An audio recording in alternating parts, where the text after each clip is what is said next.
Hello and welcome back to a brand new episode of the Pick a Side podcast. My name is Joel Moran, and now I'm here with River Brown, Andrew Velez, and Mr. Joel Dells. And we are here after most of NFL Week 5 has finished. NFL Week 5 reaction podcast, going to react to the biggest storylines of the week. Week 5 awards, stock up, stock down, and more. Fellas, how are we doing? Doing good. Doing great. How you guys doing? How am I doing? How am I doing? I'm doing good. To put it bluntly, this is the best I've felt in a long time. Was this better than when you brought the book in for Tua? Because you felt amazing that day. No. Way. No. The book. The book killed. The book. I said I would never reveal this. I watched that episode back, like years later. I'm not gonna lie, I cried. It was perfect. Everything about it was perfectly executed. However, today was peak. The easiest game, remember? The easiest game of the Eagles season was today. He was waiting for the belt to be delivered. So was I at a certain point in time. And then the fourth quarter happened. That's a fact. I saw a bunch of people getting tweets off. Bo Nix this, Bo Nix that. I didn't tweet about And Bo then the Nix. fourth quarter happened. 9 for 10, 127 and a tutty. 3 for 3 on scoring drives. Puts the Eagles 9-9. And now the 2025 undefeated streak, that's dead. This 18 games in a row streak, that's dead. Upset of the year belongs to the Denver Broncos thus far. I'm on cloud 9. Bo Nix can do no wrong. Bo Nix can do a lot, actually. Let me leave it at that. Nick Bonito, the defense, everything about this game. This show hasn't even started, and I'm spewing. I'm spilling. It was. Honestly, You feel the same way? I'm not mad. No, you should be actually. I'm very. Talk a lot of nonsense. Me and Drew have a really good relationship in football. We really do. He's right. So I don't. It's never no. There's no bad blood towards Never the no Eagles either. bad blood. Like, No, but you talk disrespectfully. you did send me the vid first, the belt first. It was you did at me first. Did I lie? You provoked him to Technically, no, react. because you didn't give us belt. So it was a good game. Bo Nix gave you belt in the fourth. That defense gave you belt in the fourth in the entire second half. That's embarrassing. You shouldn't talk. Why can't I talk? You know why you shouldn't talk? Because Jordan Love's 0-3 against the Eagles. And I his can't first talk game, because Bo Nix right now went Jordan Love Come is on, on baby. the bye week. Come He's on. resting. Jordan Love can never do what Bo Nix did in the big time moments. I mean, you're right. Bo Nix probably shitting would me? never win a No. playoff. You shitting me? I would. It would never be a thought that Jordan Love Jordan can do Love. that against us. No. But every time he sees the Eagles, especially down the stretch, but what did Bo Nix do in the lights for played the amazing. price on the road Played in amazing. that brutal Philadelphia environment? He does that. You know what's crazy? As I was reffing, I knew that something was off because Drew wasn't he wasn't texting nothing. He was just very silent in the group chat. So I knew Humble something's bees. fishy. Humble I knew bees. something was fishy. I'm like, what's going on in the game? So I check. It was halftime in my game, 17-3. So I'm like, all right, the game should be over, right? I could go, I could ref, shit should be done. Oh, no, and he texted too. He Yeah. said, I told y'all, this easy. Yeah. I come back to the game. I'm like, what the fuck happened, man? We're down 18-17. Drew, you deserve this, man. This is your Super Bowl. It was a good win for you. You didn't pick them and pick them, which it would have been better if you did do that. No. Because you would have had a better record. You would have You caught faking up it, to yeah. us. You also picked the Seahawks and pick them, so the wow. Bucks one also didn't count. So this is a great moral victory. This is a great emotional victory. Does it show on the scoreboard? It doesn't show Here's on the the truth. It's more scoreboard. important than Here's the the pick. truth. I don't give a damn. I don't give a damn. I wouldn't. This is legitimately the single best win any team has had this season. Easily. Like, not even close. We're down as much as we are. Bo Nix, the offense looks lifeless. Fourth quarter, we come out like a bat out of hell. And this is what happens. We win a ball game because Bo Nix was playing quarterback. He actually started to play really great when we needed him the most. You can't tell me anything about my guy. He will be my guy till the very end. I don't care. Unfortunately, he doesn't play well against the Titans, but he plays well against the Eagles. Maybe that's what you want. Maybe You he's want a him to big get game to quarterback. But you know what's great even about that? Now this is what we're doing. Plays bad against the Titans. Plays good against. First big remember win of last his year? career. Remember last year? He did no wins over 500. We couldn't beat any big. And who do we beat? The best team in the league. I would have I'll had be the honest, number 1. beating us moves. Let me say this, Drew. Beating the Eagles means a lot. When you beat, because some teams can't do it. Some teams really can't do it. Like, so when you Some do teams it, get 3 tries. yeah. So when you They do get it, 3 tries. it puts you at a different level. So like, you beat us. Like, talk your shit, bro. Some teams get 3 tries, and there's a good sport that some says teams dead 3 can't beat strikes you, you're out. man. That's Bro, crazy. some teams we own them. Like, it's funny. It's funny because the team you used to like beat them. They did. We're 1-0 in our last one. And it was clear it didn't matter. like that. That win didn't matter against the Philadelphia Eagles. But what does Now, matter is you guys being 18-0 in your last 18. I think it might have been 19. You actually might have been At home, 19. you're saying, yeah. Was it 19? Maybe. If they all play, I think it was Yeah, 19. your bro. last loss was before Christmas of last year. Now a bet is a bet, and I was bet that I'd had to wear a Broncos hat if they won the game. When was this So I'm wearing it. Somebody on Twitter talked to me about it, and Drew brought you guys some love. I for brought everyone Broncos merch. hats Why as not? well. Let's support the best team in the league right now. Right? Like, that's kind of how it works. You beat the best, you become the best. Shit. Do you guys also think about how we're special teams plays away from being 5-0? I think about we're special team failures away from being like 2-4. Yeah, like, it's 1-4. I can't disagree with that. yeah. Special teams And then wearing matters. the hats, we're gonna go into our first segment of the show. What did this game prove to you? The Broncos beating the Eagles. Drew gave his spiel. If he wants to go, he's more than welcome to go again. I could talk more. But in watching this game, what was your final takeaway? What was the thought that you were left with after the Broncos beat the Eagles? Essentially the same thing we talked about last week, that the offense will eventually hold this team back if it does get figured out. You just see, and now you know it's bad when Smitty starts to talk. Yeah, because he's Smitty quiet. never talks. Smitty is very just, these are my coaches, this is the playbook, I follow the playbook. Now he's starting to get animated, like, all right, shit's not working. It's starting to feel bad. And I think you can see it in AJ Brown's frustration. Nobody's on the same page on off. Well, let me not say that. I think everybody on the field is kind of on the same page, and people on the outside are not on the same page. And I think that's the big discrepancy here. But I think the defense is fine. I think it's going to be fine throughout the year. This is a championship level defense. I do feel that way. I think offensively, though, that's the problem. I think this offense could hold them back. Last year, people used to say, maybe the passing could hold them back. The run game was elite. The defense was elite. I think this year it could be both. You got an offensive line that's struggling with health right now and also dealing with age. Then you got a passing game that's just running very, very much of the same concepts that just doesn't get anybody open. Nobody gets schemed up right. Nobody gets schemed up any good looks. Then the passing game is not as consistent as you want it to be. You walked into that fourth quarter up 17-3, if I'm not mistaken.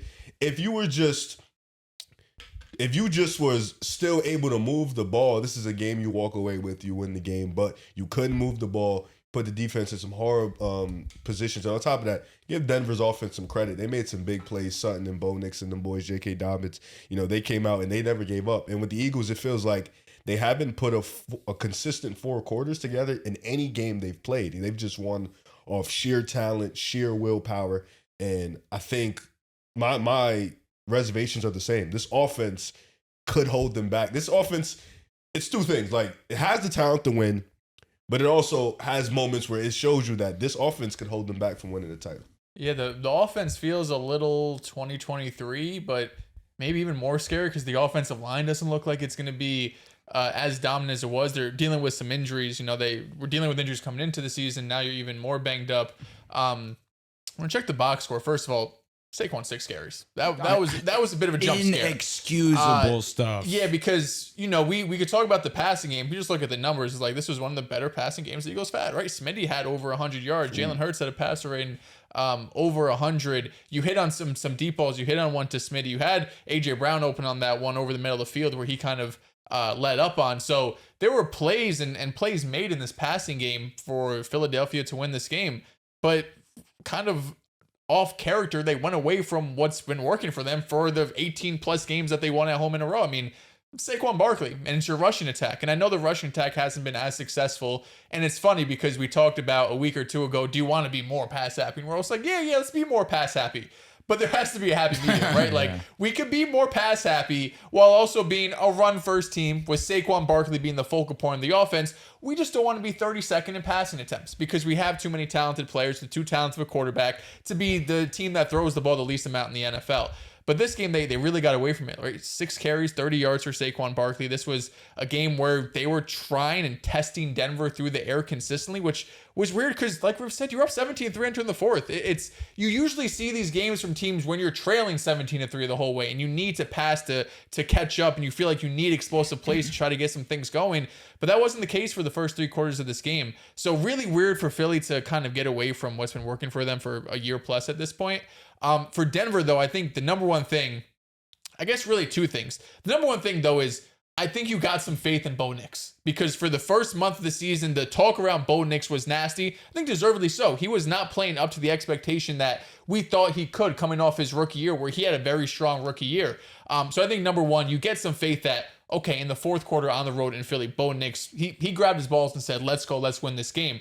And the other part is the defense. The defense really stepped up in this game. Another part of the Broncos unit that had been getting talked about this season, right? You had the game against the Chargers, against the Colts, where maybe they didn't look as dominant as you would like them to be. But this was, a passing attack or an offense in general with Philadelphia that we know they can move the ball, right? Like we know that, especially in the running game, that they're going to be able to move the ball and pick up chunk plays. And we've seen them score a lot of points like they did against the Rams a couple weeks ago. So I think if you're Denver, last week we scored against Tampa, 31. Yeah, Tampa too. Like it was a great showing from Denver, that real elite defense that we were expecting coming into this year. And same thing with Bo Nix, a big bounce back game for him.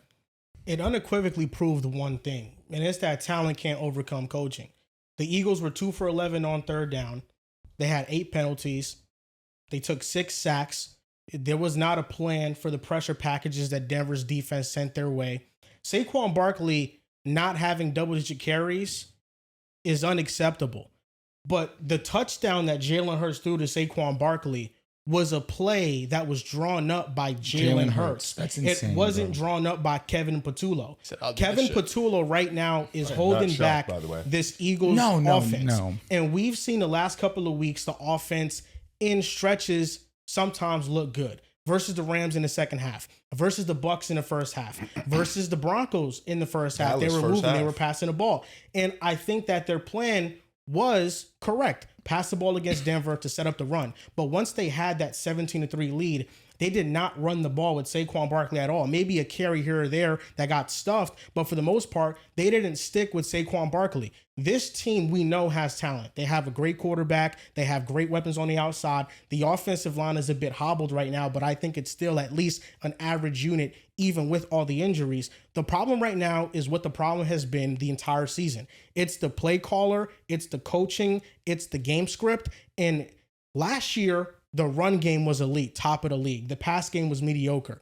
This season, we're looking at 2 mediocre units with the rush and the passing offense.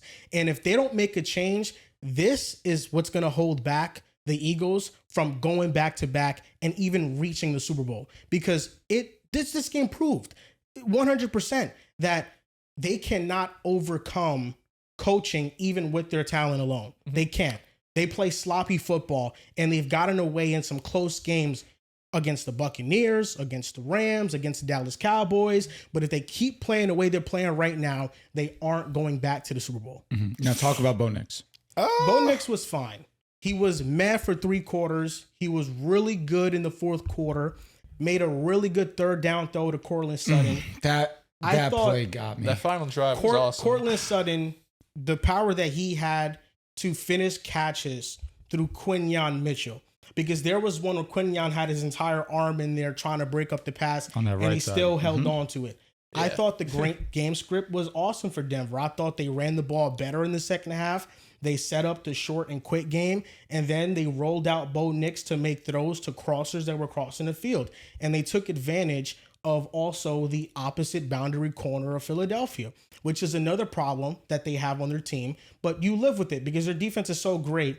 And even with that one problem, it doesn't mask the fact that this defense is great in every single phase. But overall, Denver was awesome. And they have a great offensive line that Bo Nix was not under pressure in this game at all. He had clean pockets. So I think Denver played an all-around game. They were disciplined.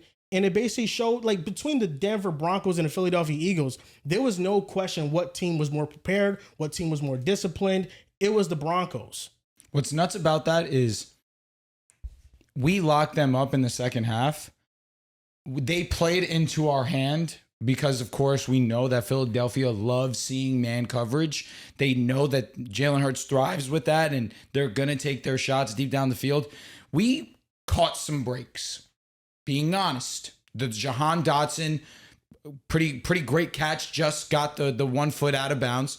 A.J. Brown was gone. It was a touchdown, but he gave up on the play for even a half second. That's all it took for him to not be able to catch up to that ball. The Broncos, and really, I want to talk about this defense because I think the defense second half really did win us the game. The pressure we got on Jalen Hurts. I do think the Eagles, in playing to our hand, beat themselves, not giving Saquon the opportunity that he deserved, because anytime he touched the ball, I was shitting. Because he easily, was efficient, yeah. He easily was 6 for 30. And the play that he had on the sideline, it could have been a monster, just typical signature Saquon Barkley game. They played away from that because they played into our hands, because we were kind of baiting them. Hey, one-on-one coverage. Oh, you guys really like to go and throw at Riley Moss. Go ahead. Keep doing it. That's okay with us because we're going to keep sending pressure, and inevitably we're going to get home. Nick Bonito, 2.5 sacks, leads the league in pressures, leads the league in sacks. He's the defensive player of the year, top candidate right now. He's been sensational. He's been special. But in the fourth quarter, the second to last drive where we were going to tie the game, 3rd and 14. What a throw from Bo Nix. What a catch from Sutton. Great route in and of itself. Again, he had an amazing game against Quinyon Mitchell. Probably the best performance any receiver has had on Quinyon this season. He was exceptional. But the big plays after big plays, clutch situationally, knowing, especially in that last drive, 3rd and 9, we want to waste clock. We go and we run a play action pass. For a second, my heart drops. I don't know what's going to happen. Bo Nix, instead of forcing something, goes ahead, gets himself to the line of scrimmage, gives himself up. We run down clock, and we kick the field goal to go up 4. That drive, Bo Nix was tactical. Our shout out to J.K. Dobbins. He was really great in and of itself. But just making smart decisions the entire fourth quarter. Methodical. And I agree with you. Quarters 1 through 3, he definitely left something to be desired. But the offense as a whole, the pass offense, we really couldn't do anything. Rushing finally got going, and I think that started to get us going. I've said it all season. We'll work off the run game. JK's been special so far this year. But we saw, going up against the best team in the league, that we can hang. And we saw that with the Chargers. We know we can hang. We know the Chargers, especially being a division rival, they give us tough competition every time we play. Hell, Bo Nix, God bless, has not beaten him yet. The Broncos have not beaten the Chargers in Bo Nix's tenure so far. But in those games, we show we're right there. Against the Eagles, we gave them everything we had, and we came out on the other side. The Broncos from here on out should be thinking there's no one we can't beat. We just beat the best team, the reigning champions. Why can't we go and do it? Now you look at our schedule from now until the bye. There's no excuse. We should win every single game. We have a great opportunity Big right game now. next week. 9:30 versus the Jets. No one cares. That's a W guaranteed. 9:30 in the morning. London. Jesus Christ. Big game. Worst game. But Bo Nix should be moving with the utmost confidence now. You just went up against the best defense in the league in the biggest moment on the road, and you torched. Keep that energy. Yeah, I think some of the things you said has some merit, because I think you come out that game, put your best foot forward. You know, you Philly kind of walks in the fourth quarter sleeping, you take advantage. Game's not over until it hits 0-0 on 100%. that clock. I think with Philly, it's just like, you got to look at these last 3 weeks specifically. Tampa, you were up big. Let them come back in the game. Same Obviously, script, your you're defense had to save you. Made some big plays in the fourth quarter. They have a ton of talent. Rams game came out sloppy, came out flat. Second half, you needed to. You decided, yo, we're nice, and you went out there and you won that game. This game, up 17-3, took your foot off the gas. Tough defense. I'm looking at our schedule coming up, and we'll be tested all year. You know, we got the Giants coming up, division game. Then you got the Vikings, Packers we play in a couple weeks, Lions after the Packers game. Then we got Cowboys again, Chargers soon, Buffalo soon, and the Commanders twice. So we'll be tested all year. And if they don't get this play calling thing figured out, obviously they'll win some of these games just off sheer talent. We saw that, you know, they beat 2 of the best teams in the NFC right now. But a lot of these teams, like Lions, You sleep and that offense can light you up. You know what I'm saying? Actually, never mind. Just They'll Lions. lose both those games. The Eagles are going to lose both. Lions. You know what I'm saying? I'm They're looking not at that as a team. I mean, there's no way he loses 4 games in a row, right? I didn't even know there's definitely a way he loses 4 games. The way in a row. the Eagles look right now, they're a B team. What does Green Bay They're look not. like? What does Green Bay look like? What does Green Bay look like? The same team? Like, what does Green Bay look Green Bay like? at least had 2 dominant wins early in the season. And then you lost to the Browns. Yeah, they lost to the Congratulations. Browns. They tied with the Then you Cowboys. tied with the But now Cowboys. Tied with the they're hurt. Cowboys, low keys now. CD But Lamb. they're hurt. 3 offensive linemen hurt. 2 starting wide we're hurt. receivers hurt. You're not as hurt as the Green Bay Packers. That is That's fair. for sure. You're not as good as us, though. The Packers are just as good as the Eagles this year. Absolutely. They are. Just as good. Yeah, just as good as the Eagles this be year. on for it. Absolutely. If you You'll be want to on for it. still cloud your judgment based off last season, that's fine. This year, the way the Eagles look offensively is night and day versus last year. And last year, it was sluggish. This year, they don't look good offensively. To be fair, we looked like this in the beginning of last year. No, slow. I would say just You were slow. also Their hurt last offense, year. You guys I had don't more- think so. I think the offense looks much No, worse. I'm saying in The the sense of process looks much where worse. we just look sluggish. That's what I'm saying. And the Green offensive Bay, line injuries. Green Bay doesn't like after those first 2 W's, they played the Browns. Offense didn't look the greatest. They played Dallas. Defense got smoked out. The Browns are a gritty team, and the Browns have shown that. They have a Brown- great defense. the If we're being Browns honest, has they're defense that the keeps them best. in games. The best team in the NFC right now is the Lions. They look like the most complete Talk team. to him, They- Dells. That's fair. Their offense looks like just how it did with Ben Johnson, and their defense will be better than last And year. I at a think they minimum. week fair. 1, the way I'm looking at it now, they got caught with their pants down against the And they're Packers. better coached. They're Who, a better Detroit? coach unit, Detroit. Yeah, Yes, yeah, they for are. sure. I really think only one part of our coaching is holding us back. Shout out with to you. Charles It's because the we were having that coordinator. conversation. He said, hands down, Shanahan's a good shout because that's what I said. Dan Campbell's coach of the year. You lose 2 offensive, you Ooh. lose 2 It's Shanahan. Todd coordinators. Bowles. I like Shanahan, and I think that's what I would go. Todd However, Bowles, man. Todd Bowles not a bad shout. Dan Campbell lost. If they win what the everyone division- said, exactly. You said that Ben Johnson was the guy, the reason that your offense was so great. Okay, well, he's gone. And my team's still maybe the best offense in football. We lose our defensive coordinator. He goes to the Jets. That team's 0-5. Our defense still dominant. I mean, Tampa has the same issues though. Tampa, I like the Todd They also Bowles been respect. banged up. They Todd also Bowles lost- is maybe the most they lost underrated Liam coach in Cohen, too. football. Like, I just can't see it because But the the defense sub- hasn't been the reason they've been winning. No, absolutely agree. That's fair. And that's why I like it the most. Because Ben fair. Johnson was the biggest get this offseason for a coach to go to another team, and the offense is still humming. But let me ask you guys a question because we're on that real quick. And you said that the defense isn't the reason Tampa's winning, and Todd Bowles is a defensive specialist. Oh, is that what you're saying? Or the Lions? Yeah, no, I no, apologize. But what I is agree. But what is Dan Campbell a specialist of? He's a specialist of managing the team. That's what he does. Okay, but- he and I picked think- the coordinator. He That's picked the fair, coordinator. but I think both. that's He's also an offensive guy. no. He's a I'm tight with you. end I just think to be holding. fair, but I just think holding Todd Bowles to what the defense isn't good, so he can't get that top notch spot. I think that's unfair. but you see firsthand with Philly, you picked the wrong coordinator, you're fucked for a season. Like you're done. You saw in 2023 when you had the wrong coordinator, you got bounced in the first round. for sure, You're for seeing sure, it for this sure. year. We don't know how it's going to play out, but the offense looks as bad as it did in 2023, right? To your point about the Broncos pressure, 10 of their 14 pressures came with just 4 rushes or less. Yeah. They weren't The able Eagles' to really heat offensive up. line is not this dominant unit Yeah. that has been in years past. It's banged up. It's banged up. Landon Dickerson had an ankle injury in this game. brother, back, ankle, leg. he needs to stop And playing. Makai Becton, the absence of him is really felt in the run game. They cannot run to that right side as effectively as they could last season. Last season, Makai would create these a great run openings along with Lane Johnson. And now it's just not the same. You know, they try to run to that side. Saquon, for the most part, gets stuffed. I feel like he's had his most success running to the left side. But we're going to monitor the Eagles situation all year long. It was a great win for the Denver Broncos. And I love our show because we're going to talk about the Broncos the way that they deserve. Every other media outlet is going to be making more of a big deal about the Eagles losing than the Broncos winning, even though we deserve acknowledgement and respect That for makes beating sense. them. Yeah, I mean, the I'll way we say did. the Broncos, though, the way you feel right now, Drew's right. You should feel confident going forward. But you look at the rest of the division, the Raiders fucking suck. They're maybe the but worst team in the league, not named the Jets. The Chargers back-to-back losses, right? You lost to the Giants, you lost to the Commanders. You were favored in both of those games. The offensive line, it feels like it's going from bad for worse, right? worse It's than ours. worse and worse. Amari and Hampton left the game in a boot. The Chargers team that through the first 3 weeks looked like they were Super Bowl contenders, looked like the third best team in the division. And the Chiefs, they play tomorrow night on Monday, so we'll see what happens. We're looking with at that Raiders win. It's like, Raiders are awful. You know what I'm saying? They've gotten we- decimated by injuries. That win never moved me. I give them respect. We thought they'd be a little, just at least thought competitive. they'd be Raiders? competent. Competitive.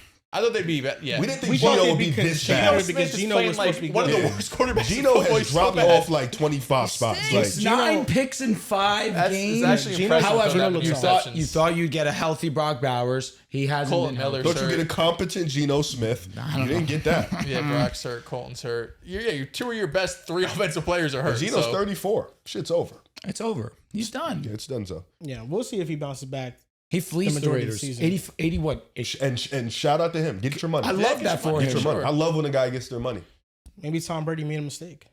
Maybe he's not going to be a good the- GM. the The Trying to Raiders are bust just Seattle a over there. terrible organization. Been terrible. I ain't gonna say that because Almost 20 nobody years. saw Geno fall off. Like nobody this saw. hard. Not this bad. No, nobody saw Geno being maybe a bottom 5 Yeah, starter. like- That's facts. He was definitely supposed to be in the 15, 18 I mean, he's supposed to range. be better than Bo Nix at the minimum, right? Well, he ain't that. He was, minimum. he was supposed to be going into a better situation. He was yeah. supposed to be better than Gardner Minshew. Yes. And he wasn't And better than Justin Gardner. He Fields. hasn't The been better than bar Gardner is Minshew. so Jimmy low. Garoppolo. Yeah, he was supposed to be better than him. supposed to be better than Aiden O'Connell, for And Christ's sake. Spencer Rattler. Jesus. But right now, the division, it feels up for grabs. Kansas City, they got a big game on Monday, but you look at LA, they're decimated with injuries. And the Chargers right now in a position where they're only going to win games if they're going up against a team that doesn't have a good defensive line.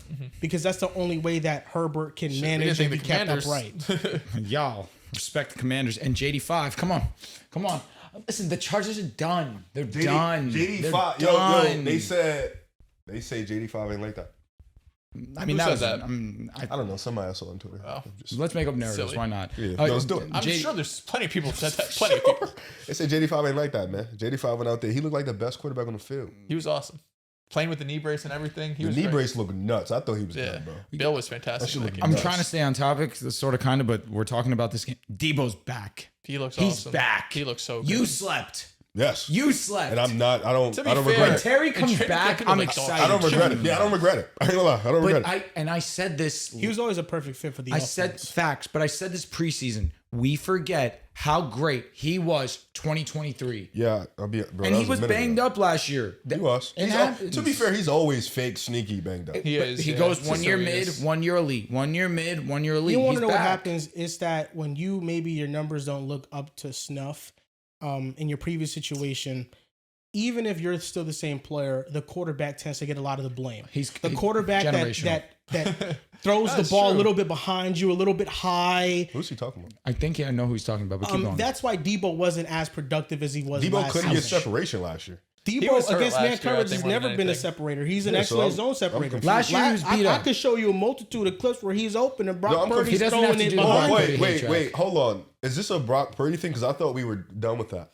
I think this is definitely a Brock Purdy thing. Even though you had him as a top 10 quarterback. And go ahead and lie. I have the didn't have him as screenshots. a top 10 Let's do it. quarterback. You sure you want to lie? we had an actual segment on the show, and I told He- you I can't put him at 10. I put him at 11. He texted me. Now I got to do it. He texted me. We do it. having a conversation on the side. He like, yo, bro, I'm doing my categories. I'm like, okay, talk to me. What's going on with the categories? we know what He the hit me with- categories. the categories ended up being He gold. hit me with the, yo, looking at the categories, Brock might be 10. I'm like, yo, The you're same- here on Brock? the He same said, yo, Brock's categories. sneaky. That Riv used to put Jaden Daniels over Joe Burrow. Cap. I don't even use your categories. You did use a category. No, I Yes, said, you did. I verbatim, I said, I'm a sucker for playmakers. That's why That I put is Jaden what he over. said. He was not going to put Jaden over Burrow had we not had our conversation. How you know that? I Because literally said, I don't know. because I literally said, I'm a sucker for You also hate playmakers. Jaden. and Joe Burrow is a great hate him playmaker. 'cause he's It's a man. I not love even seeing though him. he can't run like Jaden Daniels doesn't mean he's not a great playmaker. But this is not a Jaden or Burrow I like dual conversation. threats, you know, like This K1, is I get the that. Brock Justin Purdy. Fields. Maybe I was a bit too generous with the categories. Maybe I was looking at That's it too what I'm thinking. much. Yeah, categories would be hard to get him up because there. I'm looking at Like Brock Armstrong. Purdy. Let's talk about it. And Mac I Jones. looked at what Riv tweeted. What I You tweet? guys are hilarious for thinking that Brock Purdy can't win these same games as Mac Jones. It's never been about if Brock Purdy or other quarterbacks can do what he can do. You know, we know that Brock Purdy, is he better than Mac Jones? Yes. He's a better quarterback than Mac Jones. But it's always been about the system and how important he is in the system. In the same system that Mac Jones through 3 starts, has 6 touchdowns and 1 interception. The same system that I said Sam Darnold would produce in, he goes to a similar tree, has an MVP-like season with his numbers, and now with Seattle in a similar system is off to an awesome start and looks like a top 10 quarterback. It's never been about if Brock Purdy is bad or good. It's been about if Brock Purdy is that valuable to this system, or can that production be replicated by any other quarterback that is good or at least average. And to this point, we've seen Jimmy Garoppolo do it. We've seen Mac Jones do it with the 49ers. And I think the answer is yes. And that's why, even though I think it's justified that they paid him, because the salary cap and AAV numbers can fool you. He's paid like a middle of the pack starting quarterback, which is where he is. But forward thinking franchises, you could use that to pay what you pay Mac Jones 2 years, $7 million, and then allocate the rest of that to your roster if he's not as valuable to the entire thing working. And Kyle Shanahan has shown he's the most valuable to that team. And Christian McCaffrey's probably the second most valuable to that team. And then we can have conversations about Fred Warner, Trent Williams. Definitely don't put Brandon Ayuk shit up there no more. Well, no, he tore his ACL. Yeah, we can nip that in the bud. So no, yeah. I don't know. When he was healthy, he was he was awesome. Last year he wasn't that good. But last year he missed out on training camp. He was getting ramped up. Last time we saw Brandon Ayuk, he was awesome. But the whole point of the conversation was he's not a top 5 most valuable player on the 49ers. And maybe with the uptick in young players that they have now acquired, maybe that pushes up his value. But in that specific year, absolutely not. He was not. Well, you got to be careful, though, because I think about Brock Purdy, it's about, like you said, what's the replacement you get if you don't have to pay for a minimum level. But we saw the Vikings do that. We saw the Vikings say, Sam Darnold, he's going to want a big contract, right? He's going to want $35 million. All right, we're going to let him walk because we think someone can, in this system, produce. J.J. McCarthy, the first couple of games, didn't do great. Carson Wentz got the win today, so shout out to him. But I don't think we're looking at Carson Wentz and saying he's even producing like Mac Jones has been producing at a minimum. No. So you have to be careful because Brock Purdy is, when you have competent quarterback play, I think it's worth paying up for. And smart franchises, construct contracts so your cap hit isn't top 3, top 5 every single year. Like you said, Brock Purdy's more middle of the pack. We've seen that with Jalen Hurts too.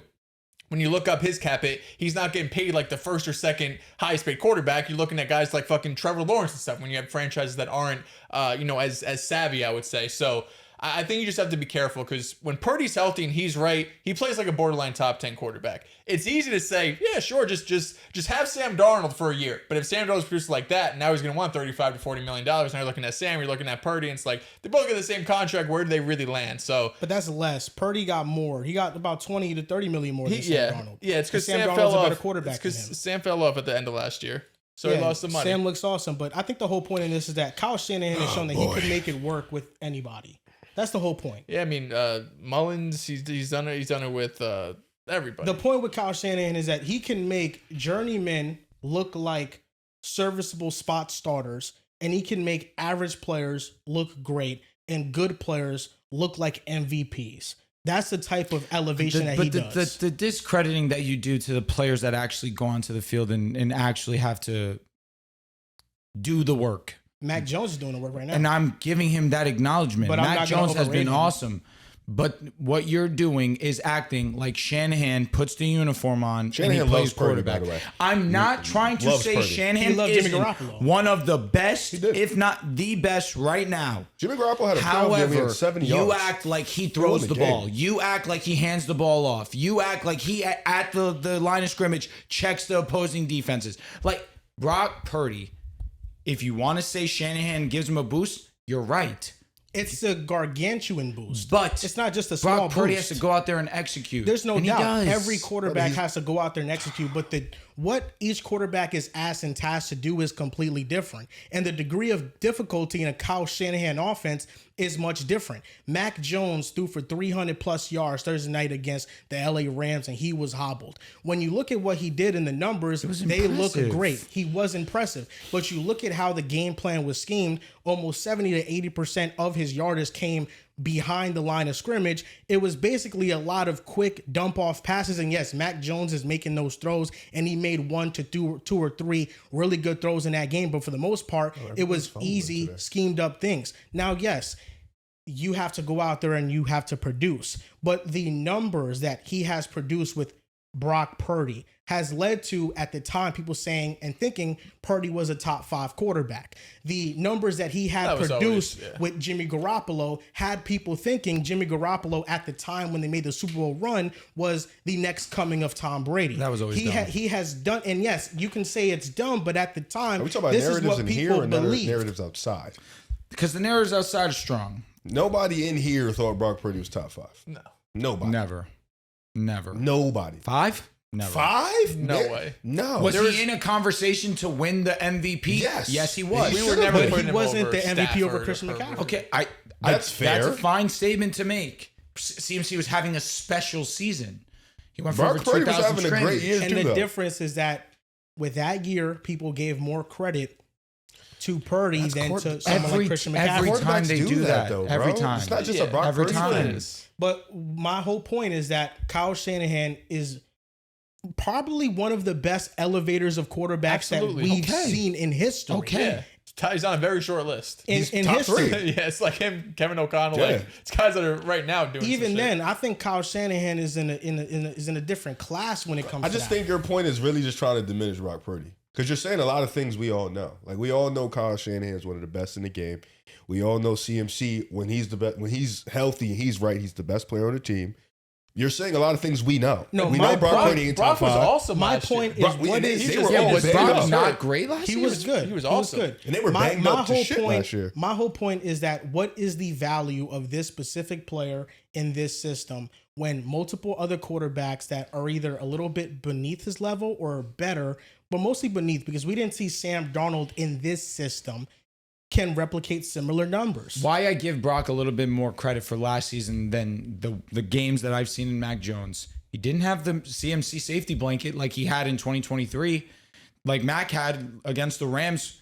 A lot of CMC's production this season has been as a receiver. Kendrick Bourne had one for 147. Agreed. And Kendrick Bourne was special. Like I'll give you the credit. That shocked everyone, I'm sure. He was great. That being said, the safety blanket of having CMC, like you keep mentioning, that's the best player. He's the MVP. They didn't have that last year. When did Jimmy G ever throw 30 touchdowns in a season? He did. No. He threw 27-14. It's just But also also- that Jimmy G's passer rating is one of the best all time. But also, Jimmy Garoppolo didn't have Christian McCaffrey. At that is also time, fair. the makeshift of running backs for the 49ers was very real. There was no That is- real elite back. But in I'm that they back. also- saying whoever last the running season back he was did not produced. have CMC. Their major midseason trade for wide receiver was Emmanuel Sanders. Yeah, I And don't that- care player. about Jimmy G. He didn't revealed play- who he actually was. Yeah, but I'm saying Jimmy G didn't even play with the level of talent that Purdy played with. But Yeah, I but think, last Joel, year- in practice, this is hard to do. Like, what team, realistically, if you're the 49ers and you're like, fuck it, man, Purdy, he's not the guy to do it. Realistically, how are you going to go year to year to just pay like this 1 year, $10 million quarterbacks and you're just going to throw them out there every year? Well, right now they have Mac on a 2-year deal, $7 million. Okay, sure. But say Matt goes out there and balls again next year. He's going to get $30+ million. Right now, I mean, they already paid Purdy. It is what it is. But that's what I'm saying. Just But- like there's no history of teams just finding these 1 year Playoff guys. numbers just go, aren't even you're at- identical. the closest thing is what the Steelers have been doing the last few years when it's games. Rodgers and Fields and Russ and all these guys going year to year. Of course, different situation, like way better play caller and different ceiling and whatnot. But it's hard because if you're that great of a coach, which Shanahan is, you sign Sam Darnold 1 year, $8 million. He plays like he did last year. Here's a $35 million contract. Mac Jones, say he was on a 1 year deal this year. He plays 8 games. Maybe he doesn't get $30 million, but he's going to get $20+ million. But that's the difference in the top of the line contract. Brock Purdy got paid a top of the line contract. You know, I would rather pay Sam Darnold a mid-tier contract than Brock Purdy a top of the line contract because, one, I think Sam Darnold is better than Brock Purdy. But ultimately, Did you think that coming into the year? yes, I did. I think Sam Darnold is always more talented. We actually had the argument on the show. I said, Sam Darnold, where does he rank in the NFC West? He's second to me. He's better than Collar. He's better than Brock Purdy. And that's what I said. I thought Sam Darnold was only behind Matthew Stafford in the division. I think the whole point of what I'm trying to say is that Brock Purdy, he's fine. He's a good quarterback. There's no wrong with that. And he is really good in the system. I also think that his value was overstated. And I think that he's been regressing since last season because of one main metric. he's holding on to the ball much longer. And we see that even with the sack avoidance that he brings, the quick game aspect of the offense that was lost with Purdy for most of last season and to start this season, because he's averaging almost 3 seconds time to throw.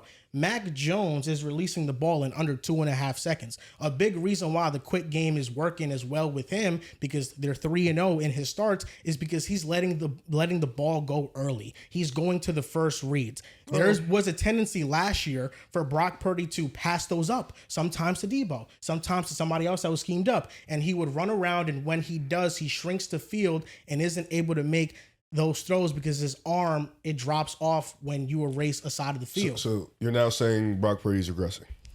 He has been as a processor and going where the offense dictates you to go. But him last year as a playmaker, he improved, you say? He improved as a playmaker. He regressed targeting the first read. Which you want in your quarterback to let plays develop. I want my quarterback to execute the offense. So Tua does that. We call him a first read merchant, no? The difference is that you have to combine the two.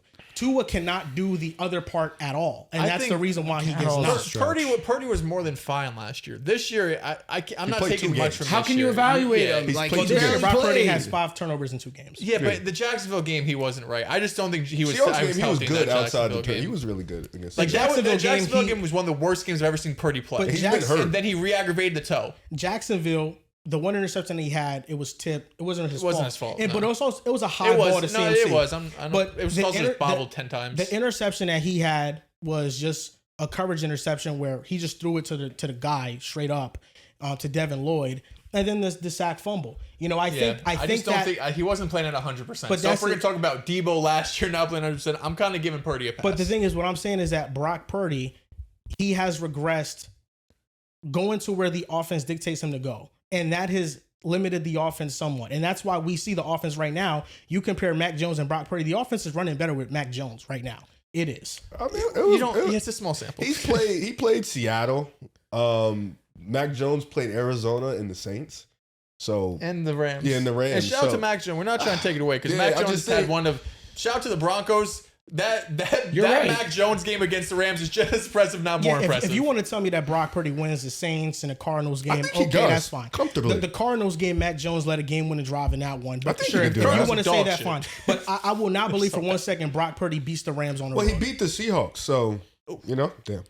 Yeah, no. I think Purdy doesn't have any tough wins in his career. Like, I'm not saying he does. I'm saying he was driving. Like, he had a good drive end of the game against Seattle that got him the W. So the defense really sealed that game, though. That's a fact. Like, I just listen, bro. If that's your new thing, go for it. Have fun with it.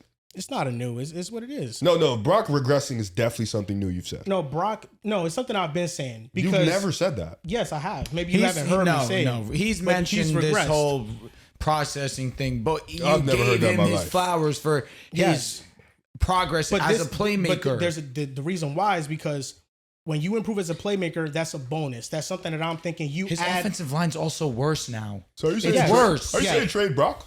No, I'm not Trent saying Williams they already paid him. This is the worst Trent has been in a Niner uniform. But he's been better as of recently. Being a playmaker, I don't think it's a plus. I think it's necessity. No, obviously, being a playmaker is a huge plus in his game. But if it's coming at the expense of him not executing the offense the way that he's supposed to execute it, then it becomes a negative. I don't know. So what's their offensive numbers with Purdy? At the time when he was adding that to his game, because that was more so last year, it's okay. You're now adding all of this to the 2023 version of yourself that was very precise within the offense as a processor and accurate.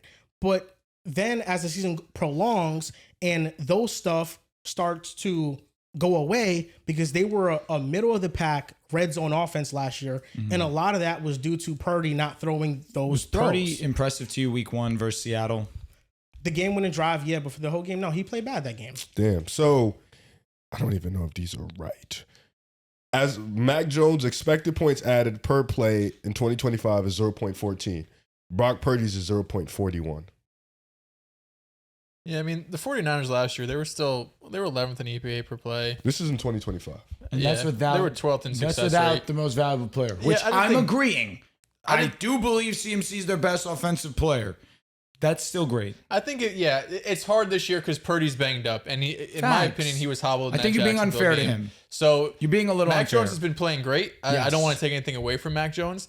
But I'm not looking at this and saying, damn, like, we should have just signed Mac Jones on that Purdy walk. I don't think that's the way. No, I'm they taking probably it. just should have signed Sam Darnold. So They should've. Purdy Well, they had him ranks in house. Purdy They did. ranks first in the league in success rate. Jones is fourth. Purdy is eighth in adjusted EPA per play. Jones is 11th. Purdy is ninth in EPA Is plus. that this year? Yeah, it says 2025. Very well could be wrong. I'll double check. I'm reading it on Yahoo Sports. Could be a mistake there. Yeah, Jones is 14th. They might be talking about Purdy from last year. Purdy is 8th in DVOA. Jones is 10th. I think that the fact those numbers are comparable is also a little bit of an indictment, though.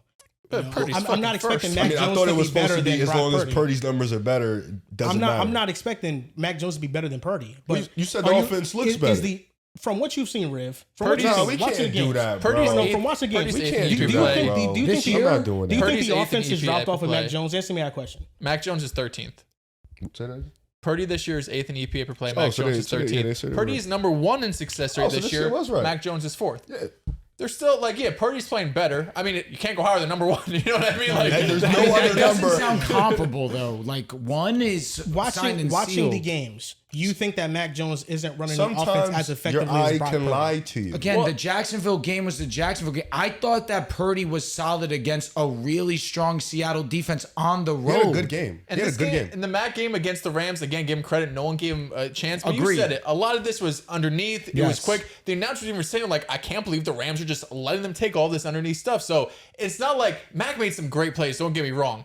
But I didn't leave that Thursday night game saying, holy shit, Mac Jones should thought he had a good game. they really be a quarterback controversy? I left did that not think game that. saying, "My goodness, Mac Jones looks spectacular." I thought That's he what looked good, left but it. he had a I good never game. left I that said- game saying that Purdy's job is in danger. I said, "My goodness, Mac Jones, he's tough as nails." for sure, I mean, 100%. he had a knee injury and he's still 100%. playing. I was saying God, Mac this is Jones. Mac embarrassing. What is 3-0 and Brock Purdy's 1-1. 100%. That's what I came back fair, saying. Fair enough. I came what back are you saying doing? Mac Jones, Brother, he's played the has Saints and the 6 Cardinals. touchdowns to 1 interception, and Brock Purdy has more turnovers than touchdowns in 2 games. Why are you doing First this? and what? But Joel, to your point, eye test. Mac Jones wasn't I out test there Mac throwing Jones. the ball all over I the test yard. this It year. was Mac everything Jones right in has front been of him. better. I test this year. I don't know. I test this year. Mac Jones has been better than Brock So Purdy. forget all those numbers. Forget all those numbers.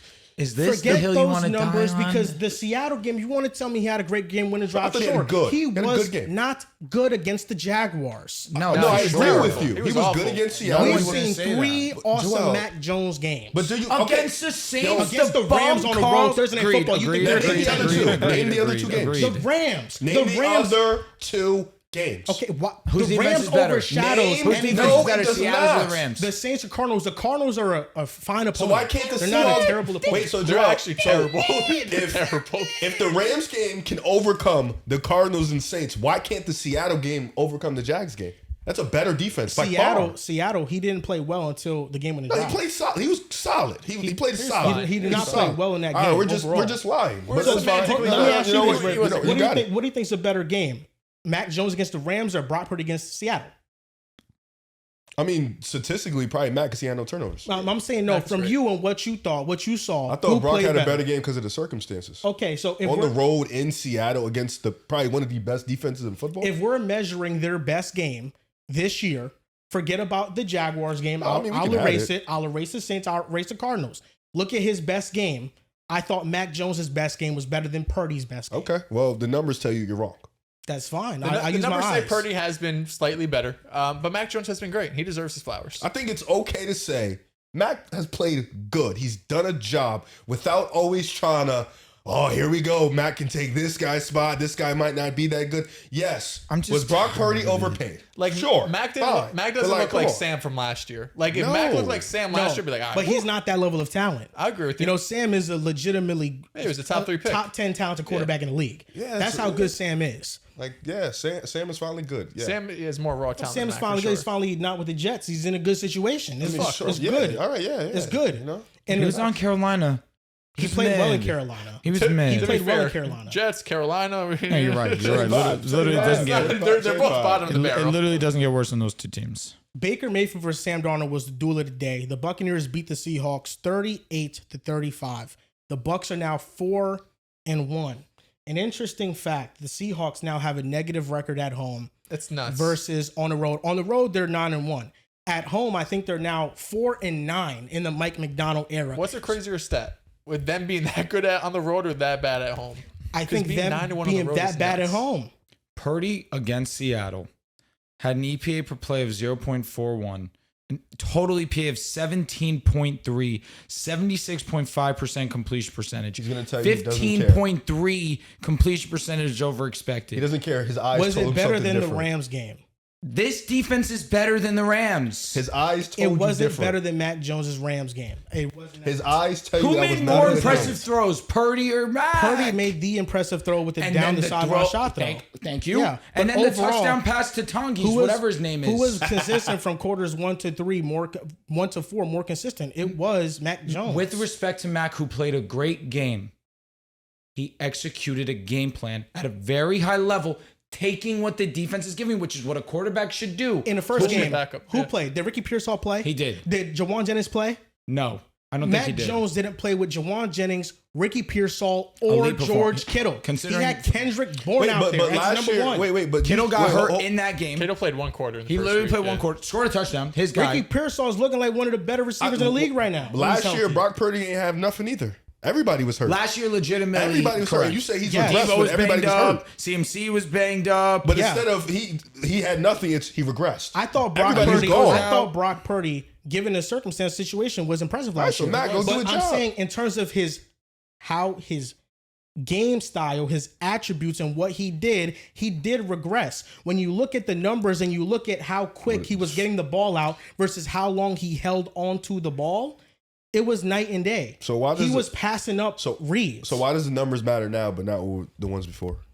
What do you mean time to throw? You can see that on film. No, I'm saying like those numbers matter, but when we're telling you like these numbers, Purdy with Brock Purdy and Mac, statistically was amazing. Last season, Against Seattle, he was amazing. I thought Purdy was solid. I thought the game-winning drive was boosted it up a lot. He had a 60% success rate on passes. On late third downs, they had a 0.76 EPA per play, 59% success rate on late third and fourth downs.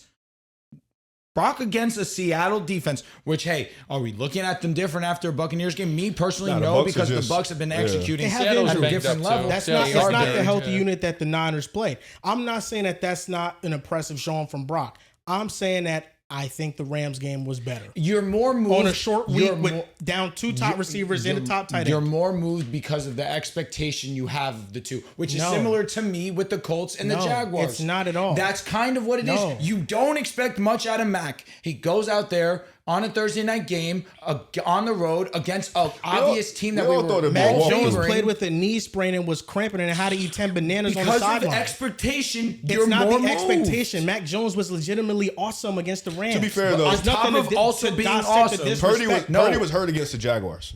Yes, he was. You don't care. We're throwing the. And he had 3 turnovers in that game. Mac you don't Jones care.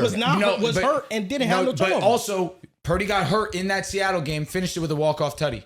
Yes, I said the game-winning drive was phenomenal. I thought the quarters 1 to 3, he left a lot to be desired. It was a sluggish game. All right, there wasn't man, many next points that topic. was Yeah, put let's, up. let's talk Next about topic, man. Baker and the Seahawks. I'm not about to man. keep disrespecting Brock Purdy Baker on and here. Sam Darnold. Talk about real quarterbacks, man. Let's talk about real hoopers. That's who I thought he was transitioning to. That's what we were transitioning to. And then he was just like, no, Brock Purdy.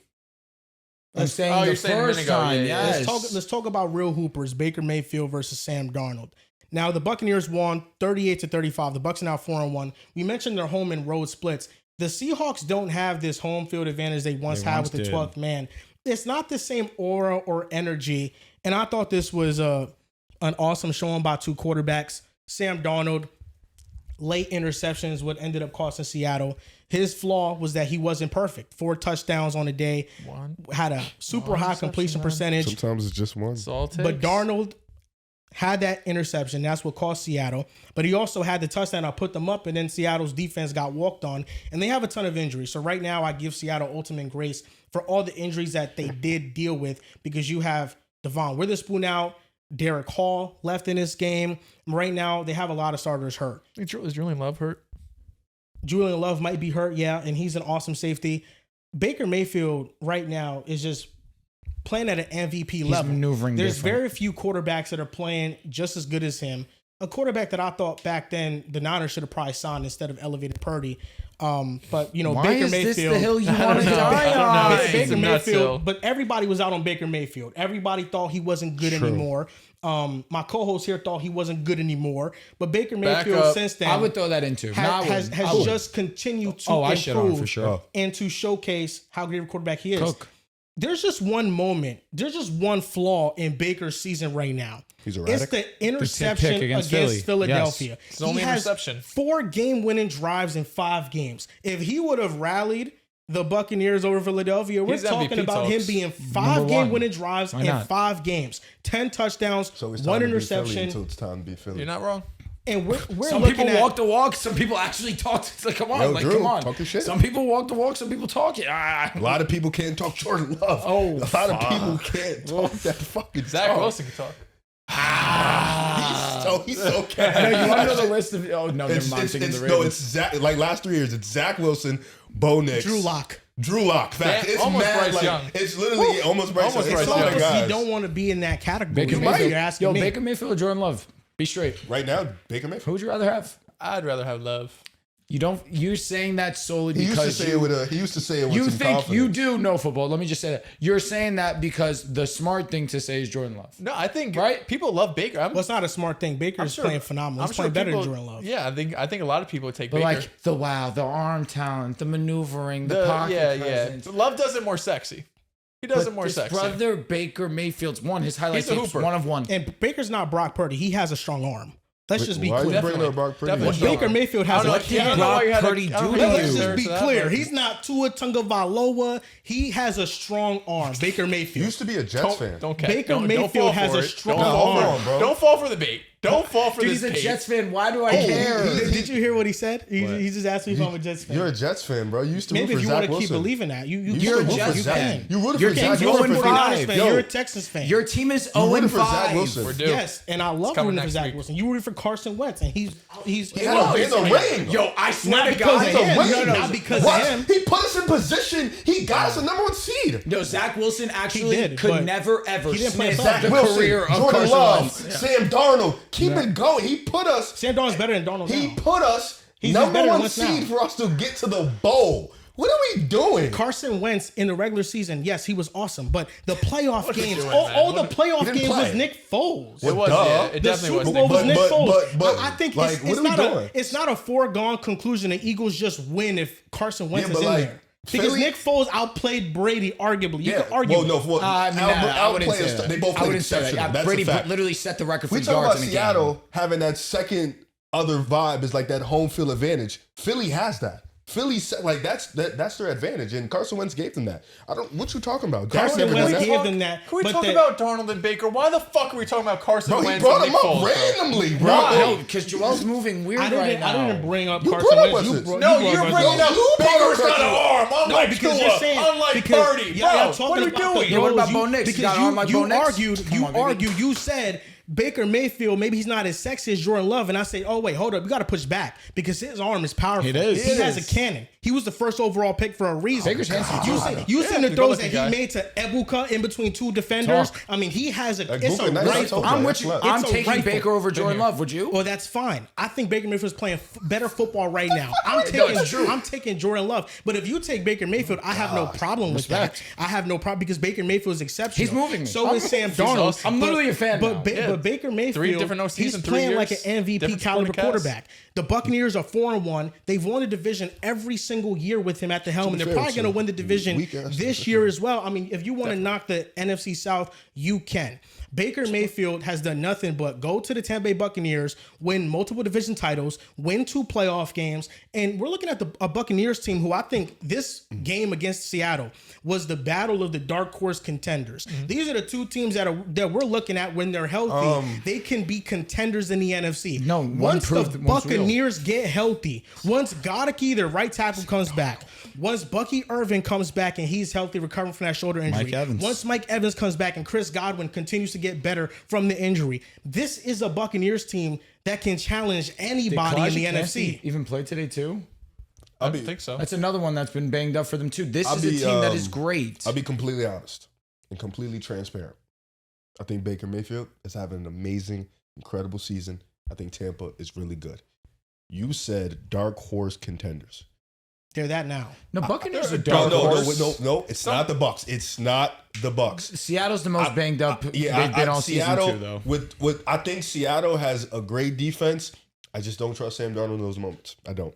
I mean, I don't. can't Come playoff time, overly come playoff time. disagree. I don't have my full faith in him down the stretch. I just don't. And He it's was not clutch even, today until he And wasn't. I think He was clutch against Arizona. There's certain guys that are clutch in the regular Arizona. season. There's certain for guys sure. that can give you I'm that, not- but in yeah. the playoffs, I don't disagree.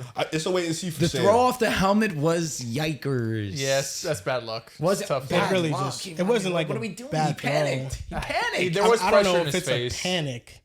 I'm gonna fit There this was ball in pressure. there. Okay, bad luck is too kind. Yeah, thank you. But it wasn't like a blatant No, fuck no, up I'm either. not like, yo. Yeah. All I'm saying is, yo, you. It's you not like sold it's there. not like Jordan Love 49ers. You know what I mean? It's not like that. Or Jordan Love Philly. Jordan Love playoffs. Sorry. So you throw shots, bro. You throwing shots. Jordan Love any playoff You game. can talk about Jordan Love all you want. It doesn't bother me.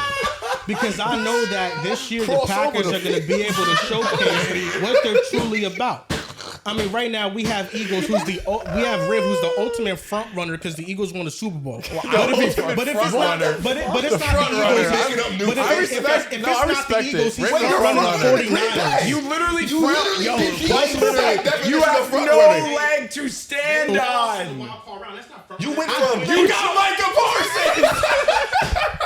They got Micah. No, look how you're bro, talking a about day that. later. It It was was a a day day later. It's not my fault. That's when the conversation. You went from a 15-year drop to now you're in the playoffs. That's crazy. It's not my fault. I had the Oh my conversation God. with my girlfriend at the Do y'all time. We remember both the had the three same teams he decision. had listed, bro? All playoff teams. But it was like the at the end of the day, Chargers. it's Oh my God. even if you want to say that, I mean, based on how Riv throws shots every episode, you would think Green throw Bay shots is a at one person. pretender I throw because shots at one the person. way that the comment section replies every time the Packers are brought up, they're like, man, there's only one guy that knows what he's talking about when it comes to Green Bay. The guy who thinks they was gonna beat us. and that's the guy on the left because they know you disrespect them. They know you disrespect them. So really, I joined say, a I'm team fine that's a with the Packers. pretender to your guys' eyes. You know what it is? So what's the front running and joining a You pretender? know what it is, bro? And I'll be dead ass transparent with you, bro. You're a fraud. I'm gonna tell you why you're a fraud. You have been scared of Philly. You're super scared of Philly fans. And that's why you've been on this rant of, oh, let me go prop up Jalen Hurts. Absolutely. Let me go talk about Absolutely. this. Because you're so moved me. scared. No, you're so scared of I don't us believe that you you for a don't want that second. smoke. What the fans don't know is this beef started with you because you kept picking Green Bay, then you became a fan. Now once you became a fan, this shit is it's real now. Now we're locked in. You always start the jabs. I can only jab you because you guys can't beat us. So every time you don't beat us, I'm gonna throw a No, jab. it's because you leave out context. Like you What, leave like out you in a losing? playoff game the multiple You lost injuries 3 that times in a Green row. Bay had. Dude, I mean, sure, when- you can, but all those games came playoffs. down to the wire. The Brazil game came down to the wire. The only Mm-hmm. reason the Packers didn't win that game is because they had the ball last. That's why They they had the got to ball stop. last. And the defensive pass interference is what gave Eagles. They were able to still have a drive after that. Ultimately, Riv, Wait, it's not that Green I'm Bay a had the ball fraud. last. It's the fact that I'm honest. And when I look at Philadelphia, I'm honest about them, and that's why I had Mama Hurts comment on my video. Very lovely of her. She doesn't know to the tell real me you. how I love that you're respecting Jalen Hurts because one thing I do is I respect winners. I respect somebody who's won at the highest level a Super Bowl championship, and that's what Jalen Hurts has done. I respect somebody who at the highest level can go toe to toe with the greatest quarterback in NFL history that you continue to disrespect every show. regressed. That's what I respect. It took you and the long fact enough that to get Jalen here. Hurts, Remember when we and had I a respect screaming more match than you because now. you was like Jalen Hurts led them to the championship? Yeah, He was- yeah. Oh my he God. literally- Oh my God. Jesus Christ. I hope fans, No, you don't. fans, Shut please up. don't fall for the gimmick. You, Yeah, for the yeah. fans who've been here since episode yes. 100, If- you know, Yes. don't fall for the Don't. gimmick. If you're Let new fans- viewer, I let promise other you fans- this isn't who he Yeah, is. let I other promise fans this know isn't who he is. the real Joel is, please. The 'cause I audience know what's understands up. that when I show my face, this is the real me. And people can change. I have changed. And I I, respect have that. It shows learned growth. from my mistakes. Change is Because cap. one Bo thing Nix about won me, today. What's your movement on him? awesome He's going bar for victory. bar with And me this right is a step in the stock is up, Drew. The stock is going Josh, up. team keep If you invested, you're making money today. I've been The rich. stock is up. I've been rich. Riv, throw it I mean, one thing you're not going to do is talk to me about Jalen Hurts when you yourself has said you don't love Jalen Hurts. That's not You the do? guy that you really love. The only people Now that can there's say y'all. that Now, is really now, y'all. Yeah, now, like, I love do Jalen Hurts love more Jalen. than you. I look at his quotes in the morning. You saw I your read tweets them. yesterday? Oh my god. That's what I do. You saw your tweets yesterday? What was my tweet yesterday? When you were bringing up, you were talking about some fucking Justin Herbert. And Now you that like, was because I said disgusting. Justin Herbert. That wasn't a tweet about the Eagles. It was a tweet about the Broncos. That's why you're also losing me too. Because you thought that the Eagles were going to come back and beat us. You were wrong. And now you have the one-up in the fraudulent defense debate. I'll give it to you. The fraudulent defense debate now belongs, the title now belongs to the LA Chargers. It is switched. So when am I getting my apology? I need my apology. I apologize for the Denver Thank Broncos. you. Chargers But one thing fans, I'm you not let the going to Giants do it. Exactly. Chargers fans, look at him. Look what he's doing. Look at what he's doing. The only guy that actually knows what he's talking about right now. Look at the hat. Chargers fans, look at the hat. Look what he's doing. Let's Look not go at that what far. he's doing. Let's not go that far. I've never disrespected them. Chargers fans understand that That's true. I represent both up, whether it's honest or whether it's praising or is not praising. They said, "Oh, the guy on the right's an obvious hater. He doesn't know a he's a goddamn Denver fan. thing. He's supposed to be. Oh, obvious Denver fan. He's bitter. Do I look bitter? To be fair, I the look Chargers bitter defense today. today. Defense was fine. The offense couldn't do shit. The offense looked horrendous. Bill was doing whatever he wanted. Bill was doing whatever he wanted. The gaping holes. He was just running, bursting But they only right allowed through like them. 20 until the game was over. You know what I mean? You allowed 20. That's They that's did pretty give good day. Herbert a chance, and he threw a red zone interception. Yeah. Oh my god. It The got tipped, to be MVP fair. talks Got is so tipped. dumb. Got tipped. But the thing about it is that died. Chargers fans understand that if there's something I need to criticize, I need to criticize. And right now, the Chargers need to be criticized. They have been decimated with injuries, but they still have to find a way to win these games, especially against the Giants. The Commanders is a respectable loss. This loss hurts less if they beat the Giants, but they weren't able to beat the Giants. So they had to win the game that they had to win, and they didn't. But, ultimately, between me and Riv, like, I have become the guy that's one step closer to the Jalen Hurts respect train, I guess. It's because they don't know the Brother, real you- deal. you've been 40 steps behind. And I caught up. I don't know. You just don't know the real deal. This is a marathon, not a sprint. That's what this is. No, you got to sprint to know catch what? up, and then we could go on this marathon. But this all started because Riv, he wanted to take a shot at Seattle. Touch the ball. Sam Darnold. If you have to wait until you see it from Sam Darnold, that is fine. I didn't take a shot at Seattle. I think Seattle's a good team. Sam Darnold is leading Seattle right now. No, don't. No, it was the dark said- horse contender. And I was just like, I don't know if I trust. Don't You don't know if you phrase trust that them because as a- Sam Darnold. Yeah, don't phrase that And I'm that's what taking a saying. shot. But Sam Darnold, if you need to see it to believe it, that's fine. I think that goes for any quarterback that hasn't won, especially in the playoffs yet. You need to see it. Even with Justin Herbert, I think he's an exceptional quarterback, but you need to see it in the playoffs. Isn't it great though? We throw Sammy into top 10 conversations, but God forbid somebody were to say that about a guy in San Francisco. Your actually face would turn bright red and you'd have an Because he had him in there. If Brock Purdy, if you think he's a top 10 quarterback, that's fine. I just look at the position that both of them play, Brock Purdy and Sam Darnold. I think Sam Darnold's just better. He can make more throws on the field. Realistically, neither of them were top 10. No. Realistically, They're all neither. in the tier. They're like, with the 10th yes. guy. They're in the top 15 whoever range. your 10th best quarterback is, whether it's Jordan Love, whether it's CJ Stroud. I'm taking they're Baker, all Love, in the same tier. and Baker, Love, and Dak. over. God for Sam Darnold. Sam Darnold is in a similar I think this is tier. where I do draw the line. I'm I would taking take Goff. Darnold.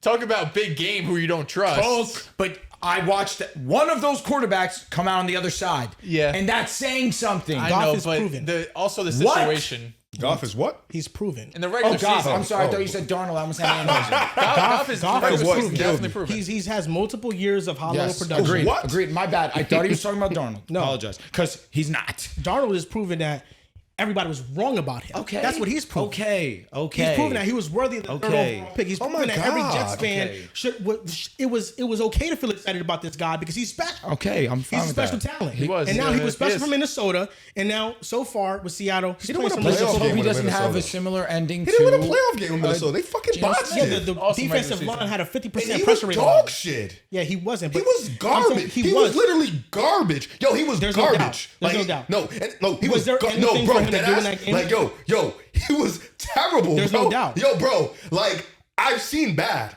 Yo, that shit was embarrassing. Lions? He was bad. No, I didn't even talk about that. But 2 weeks prior, he played the Lions. He was garbage again. yo, $40 million on the table. Let me shit my pants. And he still got paid. It was So running is down his Allen. leg. Like, let me doodle out here. Why are you being rude to Sam? No, And he because still got what is he paid. doing? No. The top He 10 was rude to Brock conversations Purdy are for 30 minutes. I don't know where the top 10 for Sam came after 4 weeks. Like Well, Tua Sam actually led the Darnold's league no in doubt yards, and he a top- choked too. Well, and Sam God Darnold's way forbid. better than Tua. Let's just get He it was out. rude to Brock He's Purdy over for Tua. 30 He's minutes. definitely over bro. Tua. Come on. Rude to Brock for 30 I mean, minutes. this is not even conversation. Why is he over Tua? Because he can move? he can move. He's just better. Because he dude. does everything better than him. There's There's not. not. You saw Miami today. That's on him. I mean, last drive of the game, what happened? He got sacked and Waddle dropped the ball. Damn, Shame. not proven. No, Tua is definitely not proven, with all due respect. No, for sure. Trust me, I understand. Not even proven in That regular being season. said, but he proved he can lead the league in yards. I mean, last season, Sam or Tua leading the league in yards? Who had a better season? Tua. Ooh, I think Sam. Tua actually led the league in ADOT. He led the league in yards. Sam was like MVP EPA candidate, per though. play. Tua was number 1. I don't know. He was MVP because his team won fucking 14 Stop, Drew, games. stop, I think bro, last year Sam was more please. impressive than that Tyree. They want to bring up analytics in every conversation. God forbid I do it with a quarterback who You know, it I only guess- matters when it matters. Because we saw what happened. It was fake. Look, I test. Oh, was it fake when the fake. Jets played you guys? Oh, What shit. happened? The Jets suck What dick. happened? Yeah, they They do. suck You're dick. right. I'm glad you could say it on camera. Brother, I'm glad. If you're, you got me. Is look at Tua against the Jets. You got it. Yeah, you know, I would feel pretty shitty if my team's never beaten him. You know, like Fair that enough. stinks. Again, if that's what Tua gets over Sam, could beat the Jets. How many times did you pick the Jets to beat him? Who? Not How many many. times? Tua at least once. Minimum. At Lord least knows. once. I don't know how many times. Sam Previous, at Darnold least beat the once. Jets too. First game with Carolina. That he did. He do did. that. He did. Maybe So it's a they Jets both thing. have that in their resume. Let's be honest, guys. A lot of quarterbacks beat the Jets. It's gonna be harder to find quarterbacks that don't beat the Jets than do beat the Jets. Jalen Hurts. Jalen Hurts. Should have been Patrick Mahomes. After Drew said the first in EPA per play, said I think this hat is a representation of EPA per play. This table is representation of retirement homes, and it's gonna retire it if it's. All right. If you want to do that, let's do it. It should have been retired long ago. You still bring it up. That's love why he EPA per graduated play. to PFF grades. Oh, I don't know if that's graduation. That feels like regression. I use everything, but there's no number. There's no number. There's no perfect number. There's nothing that's perfect. No, it's why But I love it's watching. damn as hell not PFF grades. I would much rather talk about EPA and success rate than PFF fucking just PFF offensive grades in general. No, it lacks nuance and context. It's a culmination of stats that do matter, like completion percentage, big time throws, and turnover worthy plays and stuff like that. But no, they all in a Raw vacuum grades are nuts. don't matter. But the Buccaneers being dark horse contenders, that's what I do think matters. I think that the Buccaneers, when they get healthy, I mean, who can't they beat in the NFC? I think they could be. They've shown Philadelphia is the gauntlet, the big bad boy on the block. But Always. the Buccaneers have shown that they aren't scared of them, and Shouldn't be. they could give them close games if not beat them. I do feel like if we didn't play with our food, that should have been a blowout. 100%. Against who? Tampa. I mean, again, you could say the same thing about us. You guys took your foot off the gas again. But You yours blew is it. more ugly 17. Like we was. Our defense is better than Yeah, theirs. like Tampa, it was third. Our like, defense ain't fraudulent no more. That's for damn sure. And we have the stat right now. Thank you to CBS. First game opposing quarterbacks each had 325 plus yards and an 80% Fire. completion percentage. Sam Darnold versus Baker said you Mayfield. can't acknowledge It the was the cheese, best game of the week. It was that good. It was awesome. It was really good. I'm Yeah. biased, but it was I great. think the they had 7 straight touchdowns scored at one point. So if we're talking about dark horses, we're basically taking out. I think the top 3 contenders. Are we saying it's the Packers, the Lions, and the Eagles? Was that like our top 3? Can I think throw the right Broncos now- in there now. Well, the NFC. Apologize. I the think Rams. right now probably the Eagles. Sorry, the Rams. Yes, the Rams too. The Eagles, the Lions are probably up there. I think the Eagles right now still deserve to be in a tier by themselves. The Lions have the loss against Green Bay. Lions and the Eagles Personally, right now are hanging together. I don't mind you putting us one, but the other 3 teams are in our tier with us. The I don't mind NFC that. is open right now because if you put the Lions It's in not there, open, 'cause I Green Bay can't can't do it. I can't say that the Lions deserve to be up there when Green Bay beat Detroit, and then not put Green Bay up there when they played head to head. Green Bay was the better team. Since that game, though, and I give them the acknowledgement versus the Commanders, I thought they really played a good game. Week 3, week 4, that's not the Packers we saw in week 1. The Packers have 2 dominant wins and 2 disappointing And tie/losses. At the same time, the Lions have not looked anything like who they looked in week 1. Week a 2, fact. completely different team. Week 3 against the Ravens. In hindsight, now we can use it, but that defense did a great job at Scully stopping was that cool. offense. Completely different team. Week 4, belt to ass. Week 5, belt to ass. That has been a dominant team, like the most dominant team in the league, you can argue. I Yeah, think the the last month they've been Lions. the best team in football. Yeah, probably. the Lions deserve a lot of credit.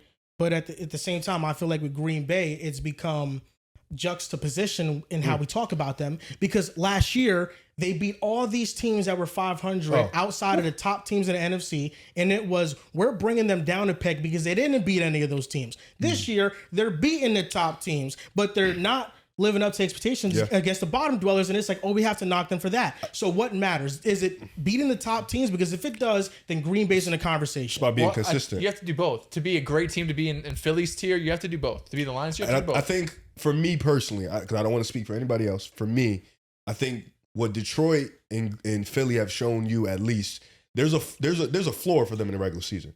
12 wins, 13 wins for the most part. And they go out there and they play well. Detroit, they're in a sense, they dominate, those type of opponents like Cleveland, like the Titans, against tougher competition is a little bit of a different thing. Philly, they kind of dominate you in a very old sluggish way. But me personally, I think how I look at it is, we're 4 or 5 weeks into the season. What I've noticed is Detroit has shown us their best punch.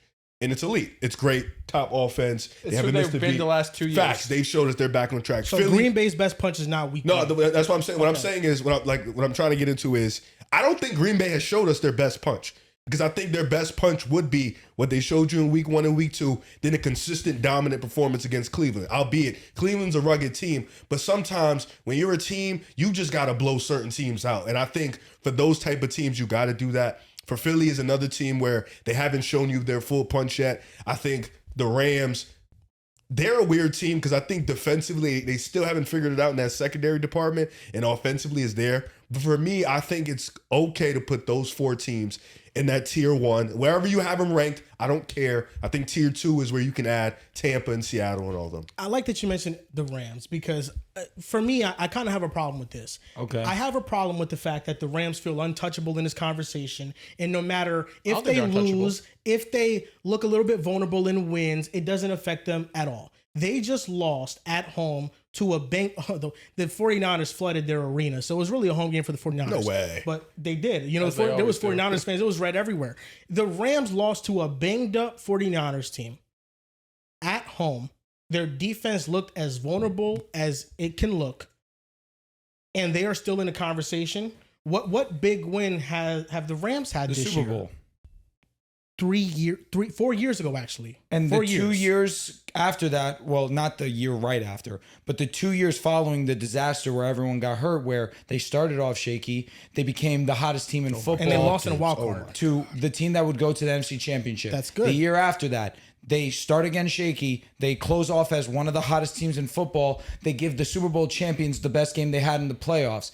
It's the experience. It's them being there and going through hardship and overcoming. That's why they get the benefit of the doubt. I don't disagree. What experience do they have currently that was on that Super Bowl winning team? Who's on Matthew this Stafford team currently? and McVay. Okay, those are the two, but Which have everybody been else the is two constants that you need. Everybody else, for the most part, is new. I'm not talking about 4 years ago. It also helps that Puka Nacua is maybe the best receiver this season. There's no doubt, but I'm Devontae Adams gets added to this offense. They're a talented team. They're a talented offense. Jared versus. Can I answer that question? I think I can't say that they're still a contender because of what they did 4 seasons I ago. would like- That's crazy. All right, you're missing the sentiment because you're harping on that point.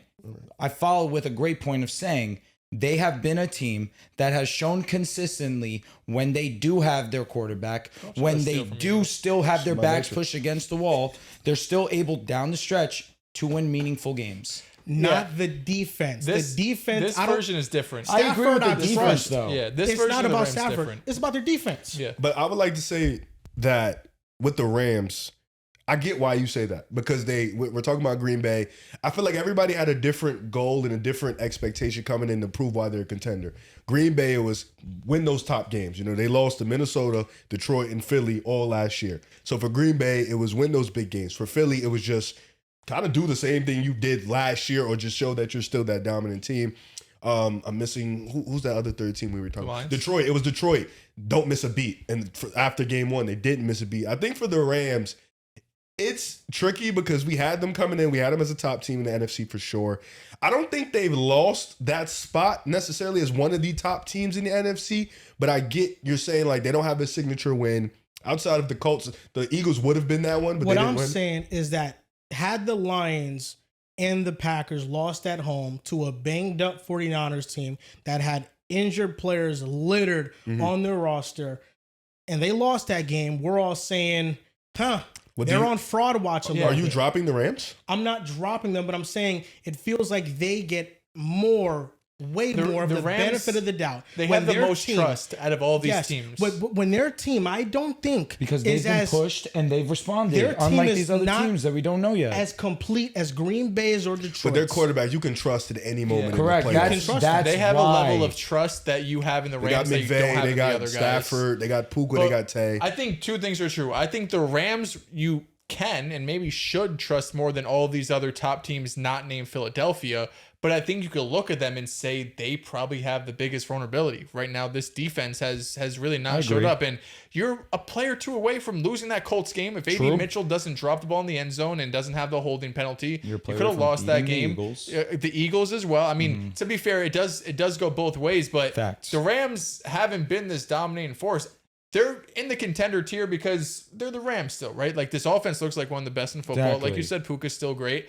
But defensively, they're disappointing because last season, the second half of the year, they had to get healthy, but it was really the defense that came on the second half that made you say, holy shit, this is one of the toughest teams in the NFC. I still think their pass rush, of course, you have Jared Verse, Kobe Turner, all of these guys, like they still have a really good defensive line. But the secondary is skeptical. Like the secondary is really, really fraudulent. They've been playing soft a lot too. We talked about Mac Jones taking all of this stuff underneath. They have not been playing with that same type of aggressiveness. I don't know if that's the right word, but there feels like there's another level for them to get. I just don't know if they have the personnel for it in the secondary. Like, I just don't know straight up, do they have enough good players in the secondary to get to that? Because, I mean, your pass rush could be as good as you want. Your run defense could be as you want. If you can't cover, you can't cover. So I think the Rams deserve to be in like that top 4, top 5. And it's week 5. So you say, you know what? Like, they don't look the best right now, but we love their coaching staff. I think on both sides of the ball, right? You love Shula, of course, Sean McVay. And they have the history there of winning the championship. So you put that together, I think you trust them long term. But if like the playoffs started right now, I'm not looking at the Rams saying they can win the Super Bowl. I don't think the defense is good enough right now. The defense is not good enough. But last year, the secondary was a concern too. It was just this pass rush is so great at getting home and getting pressure that, it covers up the blemish that is their secondary. Yeah. But I'm glad you understand what I'm saying. They've been there. They've already experienced hardship and overcome. Yes, they've fallen short, but they fell short to teams that made deep playoff runs, and in the Eagles' case, won the whole thing. Yeah. They have a constant, and that constant is McVay and a quarterback that in big moments, rise to the occasion. Yeah, you're gonna question Jordan Love till he does it. You're gonna question Jared Goff does he does it. You're gonna question every other NFC quarterback named Jalen Hurts and Matthew Stafford. That's just what it is. That's what it comes down to, and it's not a slight. It's just a reality that those two have not proven yet. Saints and Titans got their first wins of the season. Yes. The Saints beat the Giants 26-24. What were your guys' takeaway from that? The takeaway is Jackson Dart looked like a rookie. He made some mistakes, but I also just think the untimely turnovers from the Giants kind of put him in a position that lost them this game. They came out guns blazing. The offense looked great. They were able to move the ball downfield. And then there was just a switch that got flipped, and the Saints never looked back. But I think the Giants played sloppy. The Slayton fumble was ugly. The Jackson Dart fumble was bad as hell, where he kind of just drops the ball. The Scatterboo fumble, like you mentioned, was bad. That was the backbreaker. Saints capitalized off the Giants' mistakes. Bad teams make bad plays, and the Saints were able to capitalize. I thought the Saints played an excellent game. Spencer Rattler made some really great throws. Rashid Shaheed, credit to him. He looks to be 100% healthy. He was explosive today. Got to give a lot of credit to the Saints for bearing down and getting a W. Yeah, no, Saints deserved it. They were the better team. We've talked about the Saints a lot more, actually more than I would expect, because we all had them as the worst team in the NFL coming into the season. And although they were sitting at 0-4, we talked basically every week like they look good. It's just they're playing more talented teams as one. And when they still are talent deficient in a lot of areas, so they're going to lose some games. But in this one, like Drew mentioned, it was really causing turnovers. Jackson Dart had a couple of really bad ones. Of course, the one where he kind of just drops the ball is terrible. But the Cam Scatterboo one in the fourth quarter where it gets popped out, they return it for a touchdown. That was really the backbreaker. Literally. I will say, Drew this morning he had Brock Bowers starting in Dynasty. We were playing each other. He traded a random third, like a 2026 third for Theo Johnson. Theo Johnson goes and has 2 touchdowns. I don't think this Theo Johnson shit is just a flash in the pan. Facts. Theo Johnson is good. The most important thing is he's one of the most athletic tight ends in the NFL right now. We look at his RES score. He is super athletic. And we look at all the tight ends. If you have athleticism, it usually translates, or I should say, you have a higher chance of being productive in the NFL. So I think Theo Johnson is going to be a mainstay in this offense, especially with Malik Neighbors out. But yeah, more than anything, like you mentioned, you capitalize on turnovers. You're going to win a game when the Giants cough it up 3 or 4 times. Just finished my homework. Needed to get that out. Good for you, bro. I'm looking at the Giants, man. They're 1-4. Dable. Who's their win? Oh, against the Chargers. Yes, facts. They did beat the Chargers. It's probably. I'll be honest. It's probably over for Dable. Like I think it's probably over. Like this defense has not been as competitive on a game to game basis as you want it to look. The offense is just like you mentioned. Dart looks like a rookie. But it's just no Neighbors for the season's kind of going to hurt too, because that would really help him a lot. This team was supposed to be at minimum just a competitive team on a week to week basis, and you go out there, you kind of lay a dud to the Saints. At least in my opinion, I think the Giants are a better team, and it's unfortunate.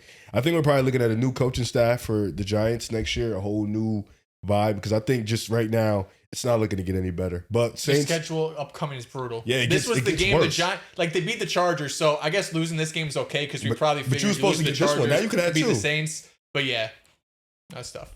It felt like they were in control for the majority until this turnover started kicking in. For sure. 5 turnovers is very hard to They overcome. ended with 5 turnovers. Damn.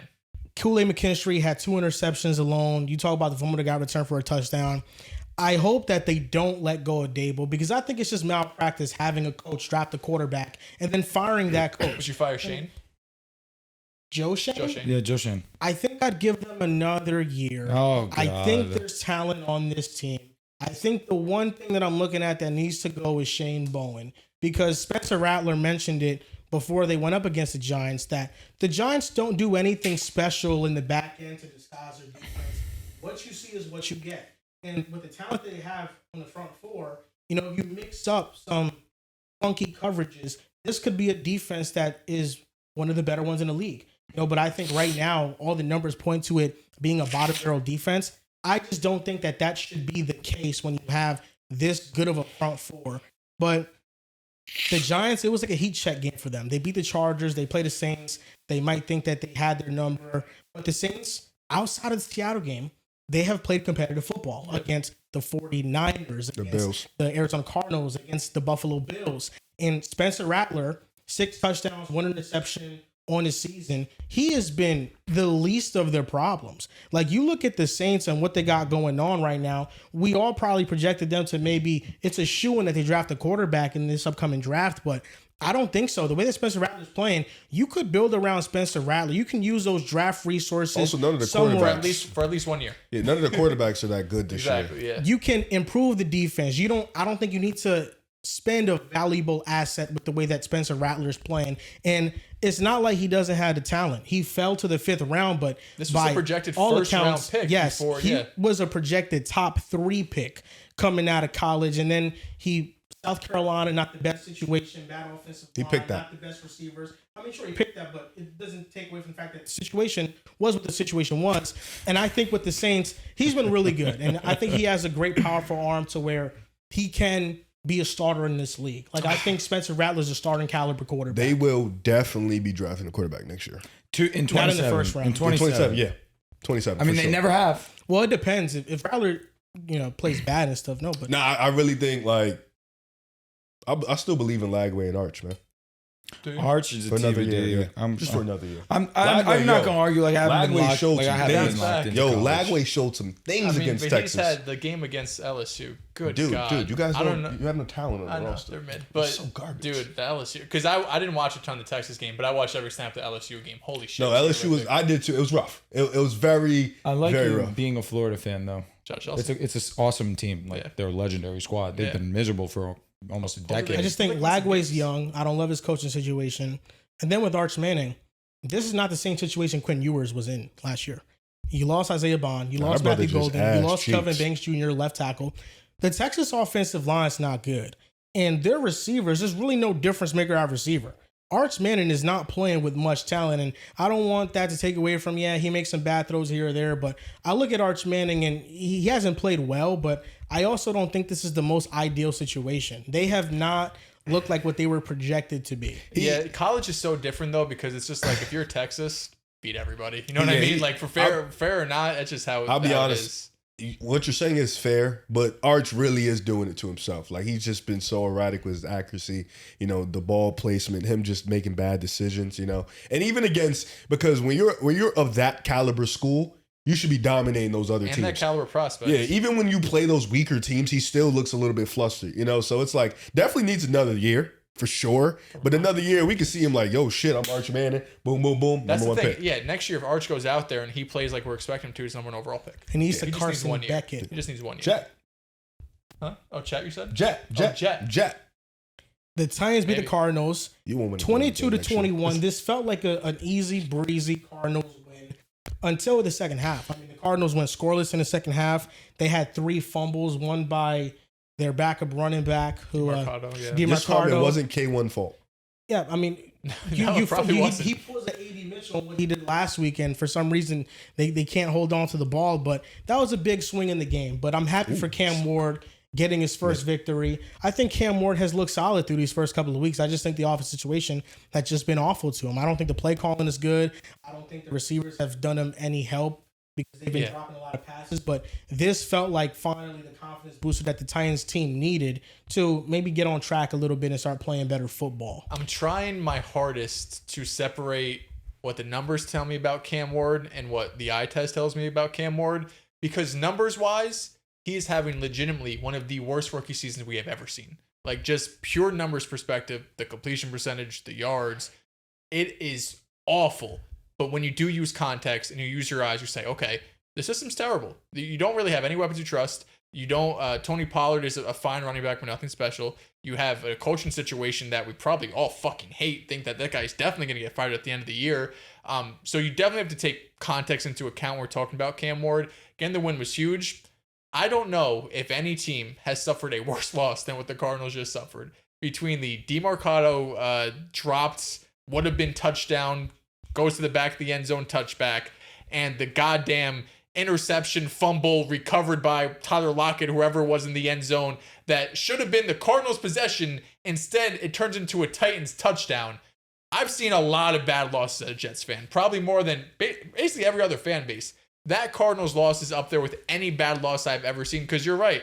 It felt like the Cardinals were cruising to a W, and then you look up in the fourth quarter, you're like, holy shit, the Titans can run down the field and kick a field goal and win it, and that's what they did. So big ups to the Titans, because we were ragging on them, deservedly. They've been playing like shit, but that's a big win on the road.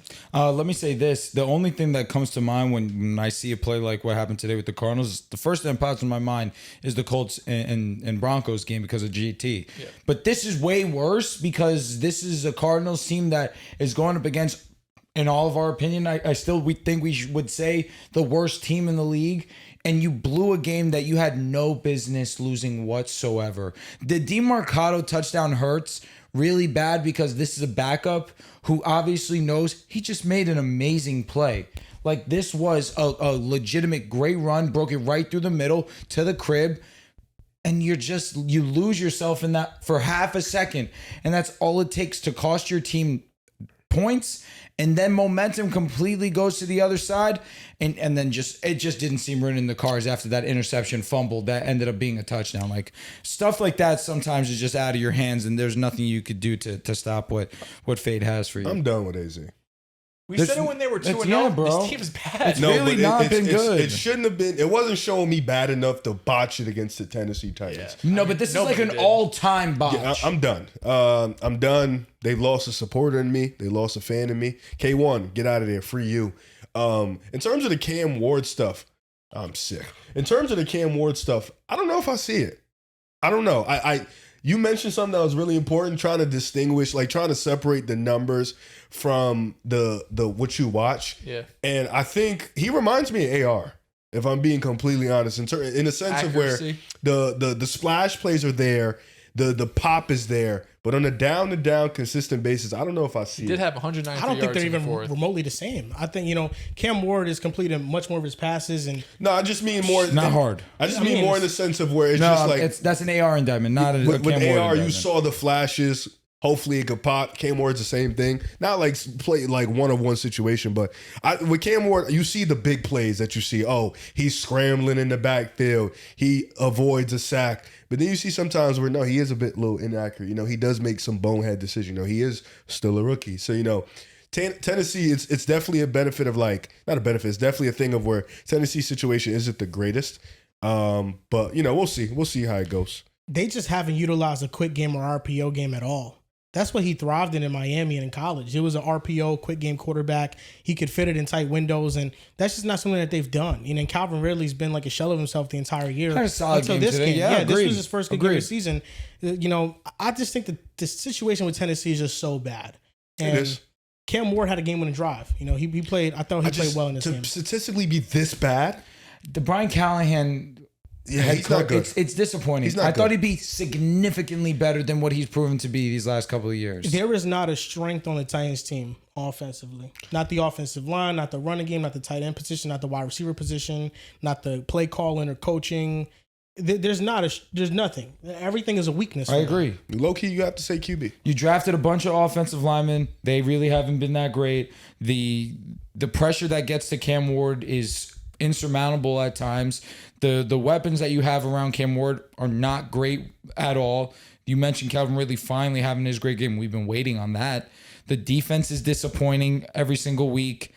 They did hold Arizona to 0. But the Arizona, They be trolling It gets to a themselves. point where I'm They not didn't really being even hold it moved, because but- Arizona should have scored and doing. And they should have. and also, Titans should have had a touchdown. I'm It's a not touchdown trying they should to. not have had. I apologize to any Tennessee Titan fan that is watching the show, and it sounds like we're poo-pooing No, they on your should've won the team game. after you guys Arizona's won. cooked. Arizona's cooked, and you guys won on one of the most miraculous ways I've ever seen. Tyler Lockett's hilarious for that. Like what? But yeah, Cam Ward before this week, there were only 8 quarterbacks who had a passer rating worse than him through the first 4 weeks of the season. He had a 64 passer rating. Some of the names, you got Kyle Boyler, you have Kyle Orton, Joe Flacco, Brandon Wheaton, Deshaun Kaiser, Josh Allen, Zach Wilson, Bo Nix. So he has you some got good a couple names, some good bad names. Bo You have Nix? Bo Nix was on there. Yes, he was just 1% or 1 point, however you say, better than Cam Ward up to that point. Because remember, first month of last year, Bo Nix was not pretty. True. He had a 12% sack rate, which was the second worst on this list. He has a completion percentage at 51%. So yeah, the numbers were not pretty to Cam Ward the first month this Was season. the number one in sack rate Caleb Williams? No, it was. Well, this isn't Amongst all the time. list, This is probably amongst not. the bottom 8. It was Josh Allen. He was at a 15% sack rate through his first 4 months. Jesus. Yeah, it's tough look. Outlier development. Yeah. But thank Him and God. Jalen Hurts are outliers. But even still, Josh Allen, Lamar should be an Jalen outlier. Hurts was fine when he I mean, played. you know Jalen what I Hurts mean? year 2 was elite. Hurts was he was good. His Not rookie Jalen Hurts. season. I'm sorry. Even Lamar Jackson like, year 2 was elite. Even I in feel his like the way people official were rookie talking season, about him, you know? Yeah, like when he came in was against the fine. Saints, I think he Josh threw like Allen 3 was touchdowns. atrocious. He was like unplayable his first couple Shame years. how it ended up for you. I don't know nothing against Josh. No, it's just now they run you, Who? the Bills. It didn't matter. Josh was there or not. It didn't matter. You know what I'm saying? Like it wouldn't have mattered. It might have. Josh kind of changed the franchise. No, I'm saying for the Jets. Oh, no, without a doubt. Like Oh, yeah, you guys still do nothing suck. changes about the Jets if Josh Allen is there or not. That shit What's wrong crazy. with the Jets is the Jets. That's what's wrong with the Jets. Josh Allen's already the best player they've ever had in their franchise. The Bills? Yeah. Absolutely. No, offensively, are we allowed definitely. to say OJ's name on this platform? Even In if my you mind, include OJ or Josh Allen? Josh Allen. Josh Allen. OJ Quarterback. for the time. If we're separating eras, dude. What he's The done for Chiefs them. ran for 2 bands in 14 games. Bruce Smith is the only other one. But Okay. offensively, I'm with you. But defensively, Bruce Smith's like a record Yeah, holder Bruce for Smith- sacks and shit. All-time leader in sacks, first ballot Hall of Famer. Yeah, But I still 11-time think Pro Josh Bowler. is the best. I'm gonna be honest. Even though Bruce Smith, if you want to count defense, sure. That's what I'm saying. Offensively, I'm with you. Defensively, Josh Bruce is Smith Buffalo, is dude's No, he's literally number 1 all time in 200 sacks. career sacks. Number 1 all time in sacks. Yeah. He's different. Now, in or out, the Vikings beat the Cleveland Browns. Josh can never do that. Oh, stop it. Do you think the Vikings should continue to start Carson Wentz now? They have a much needed bye week. They're 3-2 at the needed. bye week. And now the offensive line should get healthier. Sure. And they should be back and maybe look like the Minnesota team that we were expecting coming into the year. This is a messed up thing to do. Ask this in or out right now. I say that because I am really happy for Carson Wentz. He's played really well against a really strong defense. For sure. You got to have it drive. He was money. He was legitimately pinpoint perfect on that last drive to go ahead and put them up a the 4 point, scoring a touchdown and sealing the game for them. I don't want to bury the kid though. JJ already went a full year not starting. His first game ever, he played bad until the fourth quarter was amazing. And then his second game that he played was really, really terrible. And yes, he's been injured, and that's kind of the tag that you can use. But if he's 100% healthy and you're like, yo, we're going to give the nod to Carson Wentz for the rest of the season, it could very well be detrimental to the kid's development and his psyche moving forward in his NFL career. You used a very high draft pick on him. I get Carson Wentz was the second pick overall. He had the high of being the leading MVP candidate until he got injured. He has this history of being a great quarterback. From what he's shown us these last couple of years, he's definitely strayed away from that. The guidance is Kevin O'Connell, it's Jettas, it's Jordan Addison.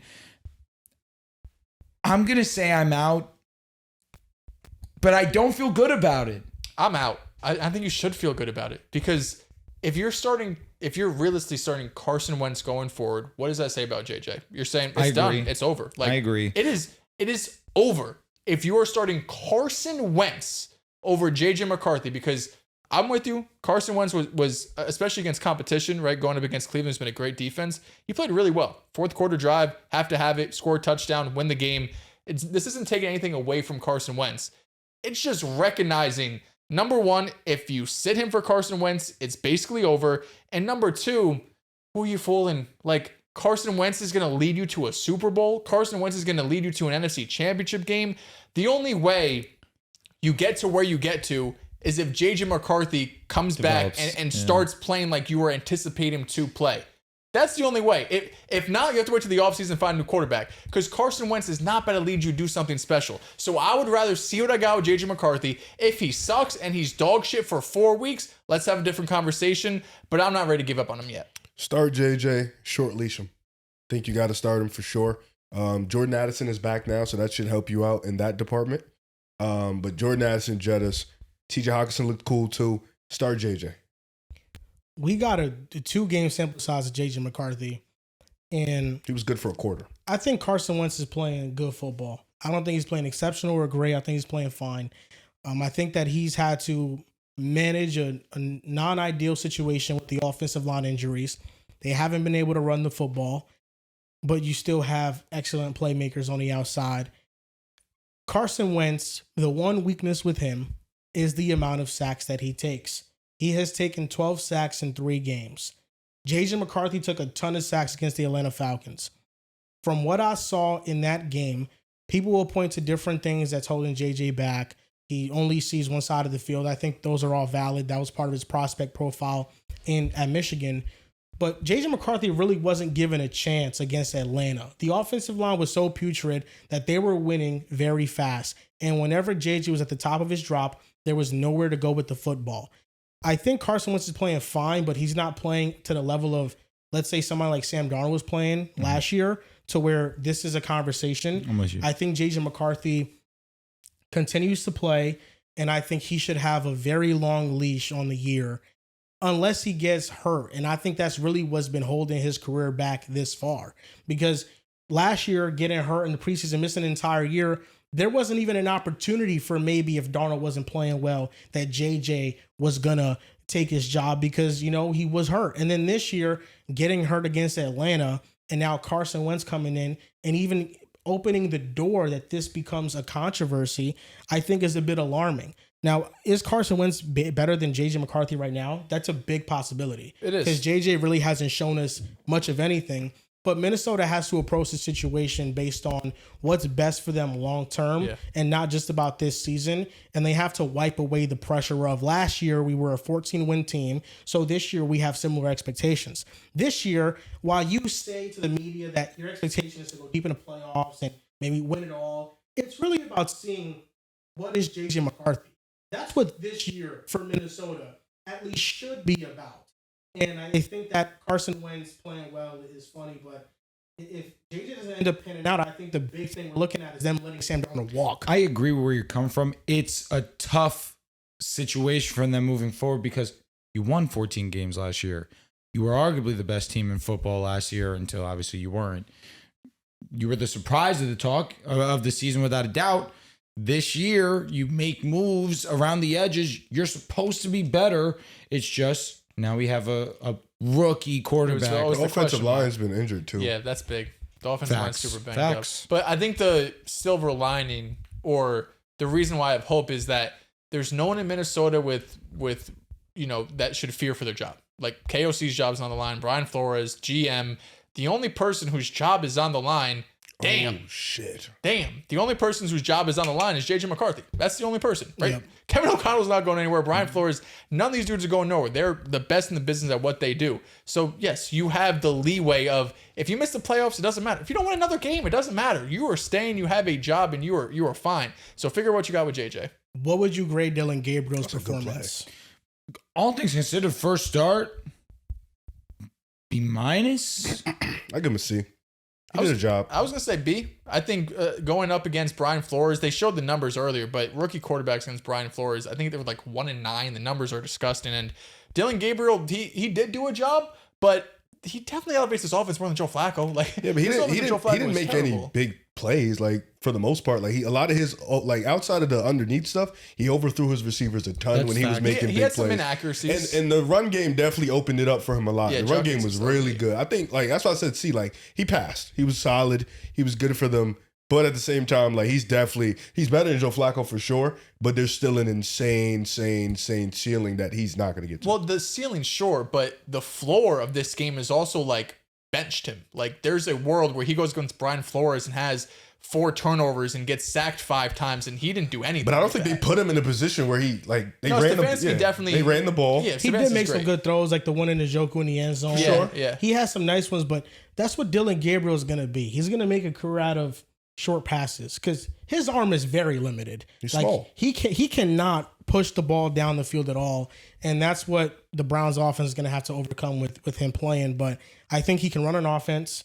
He can be accurate, and in this game, maybe didn't show it, but I also thought he was second guessing a lot, which is understandable. I felt like whenever he got to the top of his drop, he thought about letting some throws rip, but then he saw maybe a certain defender drop into a zone and kind of tucked it. I felt like he did a good job at not forcing the issue and not making a mistake. Yeah. I felt like that was the biggest positive of the game of what he had. I mean, he was going up against, Brian Flores, one of the best.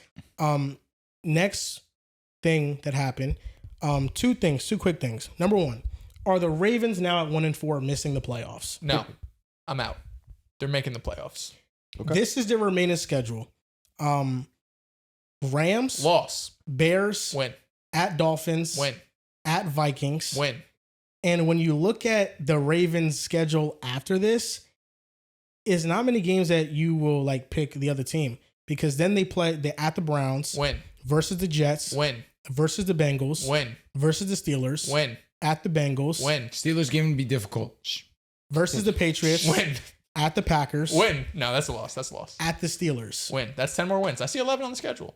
No, realistically, they probably win like 10-ish games. But that's enough to maybe Be- contend well, for it the It division. depends on what the Yeah. Steelers look like. Wild card at a minimum is 10. The division right now is the Steelers and y'all. Yeah. That's the division. No Feels slight good. to the Browns, who's Feels good there, definitely y'all. impressed. If there's a time to be 1-4 for Baltimore, it was now. Take y'all and run. Take they- y'all and run. I am. They brother. played KC. They played Detroit. They got all the tough games outside of Green Bay that's later in the season. They got every single tough game out the way in their The schedule. Steelers is definitely going to be tough because the Steelers are going to play them tough. Yeah. But no, we talked about that, I think, last week's episode, that these next 2 games, Texans already out, Rams going to be an L, Lamar's going to play. Lamar isn't going to play, I should say. They have a bye after the Rams game. So they have a week to, we got these losses out the way. Lamar has another week to get healthy. You hope some of these guys, Kyle Hamilton, some of these dudes could come back. The defense is still like, I don't know if it's going to be good. No, it's done. But we Brother, talked chalk that about, up. we saw the schedule. Like, Lamar's capable of leading the number one offense and just kind of Joe Burrowing it from last year. But I'm going to be honest, man. You may have to eat some shit because this defense is looking mighty similar to the Bengals. Very similar. And Lamar Jackson's going to have to go ahead and will that offense to this just is gonna outscore happen. teams. Allowed 177 points. That's the most for Jesus 5 games in history. Christ. It's even worse than the Bengals, it sounds like. Dude, it's been so bad. Yeah. And Derek, was it on this show talking about the fewest first and second down runs by a team, and it's the Baltimore Ravens? We didn't talk about that, but that sounds true. Like they rarely run the ball on first and second down with. You're getting into an issue now where they're how often are they gonna be leading? Like, how many games are they going to have a lead where they could just lean on Derrick Henry? I can see the Ravens making the playoffs still. I think their schedule is very easy, but I really don't think that's what's best for the franchise long term. Like, I think what's best for their franchise is replacing John Harbaugh, replacing the defensive coordinator. I think that John Harbaugh has did his time in Baltimore. He's been there 18 years now. Yep. He's 3-6 in the Lamar era, 3-5 with Lamar because one of those playoff games was with Tyler Huntley. And this team has ran its course. We've seen 2 different versions of the Baltimore Ravens under John Harbaugh. Terrible offensive supporting cast around Lamar Jackson and the Greg Roman years after 2020. So I'm talking about 2021, 2022. Not the Super Bowl era, like when they won. No, You're saying with Lamar Jackson. Lamar got it. And then we have seen this defense drop off to historically bad levels. A Baltimore defense has never been this bad. No. This defense should be embarrassed that they wear the Baltimore Ravens uniform every day and they represent the past of what the defenses used to be. You're not wrong. Let him cook. You're not wrong. This is an embarrassing unit. 177 points through 5 games. The Texans have looked lifeless offensively the entire season outside Tennessee, and they dropped 40. CJ Stroud had 4 touchdowns. When's the last time he did that? It probably was his rookie season. It's his second against time. the Bucks. I think it's the second time he's had more than 3 touchdowns in a game. But we joked about it coming into the game, but it's true. If you want to get right, if you want to fix things about your offense, Play the Ravens. Or the hope and Jets. pray that the Ravens Or are the next on your Dolphins. schedule. So, we've seen John Harbaugh. The offense has been bad under his watch. The defense has been bad under his watch. There's no changes made yet. The coordinator, that's who he picked defensively. I'm kind of just out on the Harbaugh era. I think he's done enough time in Baltimore, and it's risky moving on from him. For sure. But there could also be a lot of lucrative things on the other side. don't At this disagree. point, who knows how risky it is? It's just I think they missed their home run move in the transition of power. They had it. Yep. McDonald was right there for them for the taking. The clean transition. I get my defensive guy that is going to be what I want the future of this defense to be, and I have Todd Monken. Like, they didn't have to do anything except Harbaugh, I'm sorry, your time's over. You keep everything the same except now you just have a DC now. Yeah, it's tough. It does feel like they lost. I mean, the Ravens are still a well-run organization, so For I have sure. faith that they'll be able to figure it out. Have we past seen this. them poverty in our lives? No, never. I literally Never. haven't seen them be miserable. Like, what was their worst season with Lamar when they were the wildcard team? Probably. Like, when's the last time under 500? Were we really talking about a Lamar injury year or And in His that, rookie year. They made the playoffs made with the fucking playoffs Tyler with Tyler Huntley, and they almost won that game. yeah, it has never looked worse than this. This is the worst they've looked. Oh, They went easily. 8-9 in 2021. Before that, they went 5-11 in 2015. And before that, they went 5-11 in 2007. So the other side of this is that CJ Stroud last 2 games, 6 touchdowns, 0 interceptions, 134.5 passer rating. They are now 2-3 on the season. Let's go. So is this what the Texans needed? Are they going to make a comeback to win this division? Jacksonville, you have. Indianapolis, you have in front of them right now.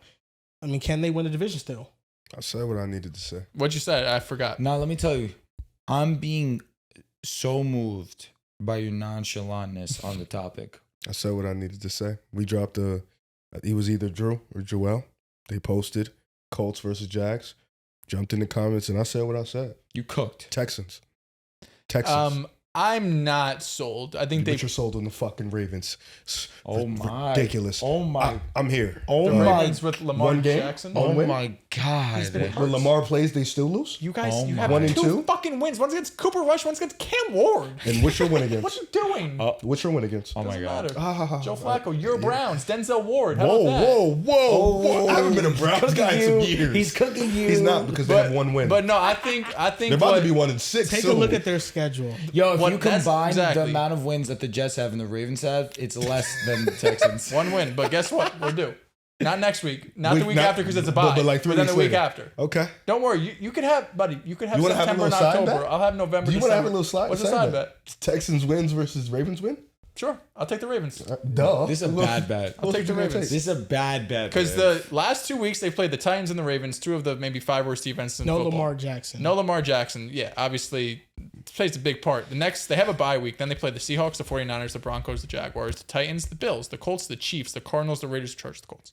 I'm not moved. The Texans have been in every single game they played this year. I think that's the They silver haven't. lining with them is that They have not got blown out at one time. because they've been in the games, that means, there's some positive regression in play there. God, he's out fucking playing Josh No, Allen. this defense is terrible. I know we said that we wouldn't react, but this guy is playing so good. But Drake May is elite. He's frying these fucking scrubs. He's a superstar. Honest to God, I really feel really comfortable already giving Dak. He's so good. He's a superstar. He's so good. And if they win this game, Bro, look at this shit. There's a new king of the East. there's really no reason why they're not gonna make the playoffs after they win this game. They're gonna make the playoffs. He's so fucking. The king of the what? Huh? Right. They're making the playoffs. Now look at this shit, bro. They can't guard 33-year-old We Stephon need Diggs. 43 more yards, and we can be happy. That's all we need. 43. Get pressure. With a quarter left, you got it. I don't want to hear the words like that. Yeah, you got It's it. Okay, Vegas. you got to hope the Bills. With gotta a keep quarter up. left, you do got it. God I willing. feel God willing for confident in that. sure. So, stock up, stock down. We're each first going to name 3 things that the stock is up on after week 5. I'll start with you, Drew. Okay, very obviously, stock up, Bo Nix. Y'all talked a lot of shit about my quarterback, and against the best team, one of the best defense in the fourth quarter, was damn near flawless. We steal a W in Philadelphia. Stock up, Nick Bonito. The stock's never been higher. This is Just the all Broncos. defensive player of the year. Leads the league in sacks, leads the league in pressures. He's going up against the team's best defensive. He's going up against the team's best offensive lineman, and it does not matter. He's getting home. And last but not least, Cortland Sutton. This is the best he's been ever in his career. Quinyon Mitchell has not allowed a player in his short career over 40 yards. Cortland Sutton goes for over 80 against him. He by far and away had his best game against him. 6 of 8 targets, 81 yards on Quinyon. Never allowed more than 49 yards. Court was dominant. Court this season is trending towards having his best season yet. The stock's all the way up in Denver. We're here. Stock up Mac Jones's career because he looked like he was on the way to possibly being out of the NFL or at minimum maybe just a backup for the rest of his career. Who knows if he becomes a franchise quarterback like Darnold and Baker and Geno and these guys have, but he's shown that he can run an offense. Kyle Shanahan has all the trust in him. Thursday Night Football, we talked about it a bit. The Rams game was nuts. That's one of the biggest upsets we have seen. Nobody, I think they were like 10-point underdogs going into that game. He has 342 yards and 2 touchdowns. He had to throw the ball 50 times because they were averaging 2.5 yards per carry on the ground. This run game has not been able to get anything going. Mac went out there and balled. I don't care how the rest of this game ends. Drake May, stock up. He is right now outperforming Josh Allen on Sunday Night Football. I tweeted it. Yeah, he is. Josh Allen's stupid ass interception. Drake May hasn't done that. That was a good play. I don't care. Drake May, stock up. I tweeted a week or 2 ago. I think we're going to be talking about this guy's a top 10 quarterback at the end of the season. He is that talented. He is that special.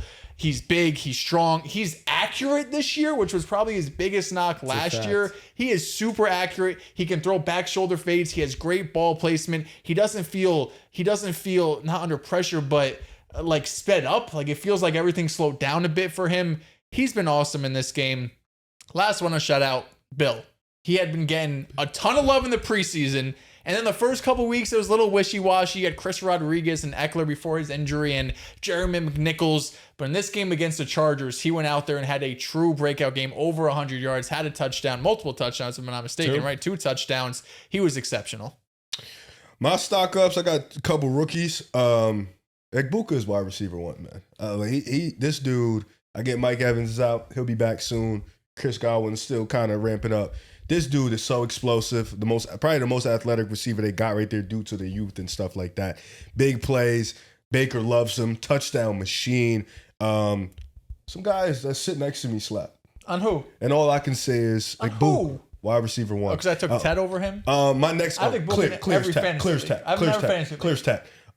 Next guy, Junkins. I think that's sad because if I'm associating Egbuka with anyone, it's Dells. No.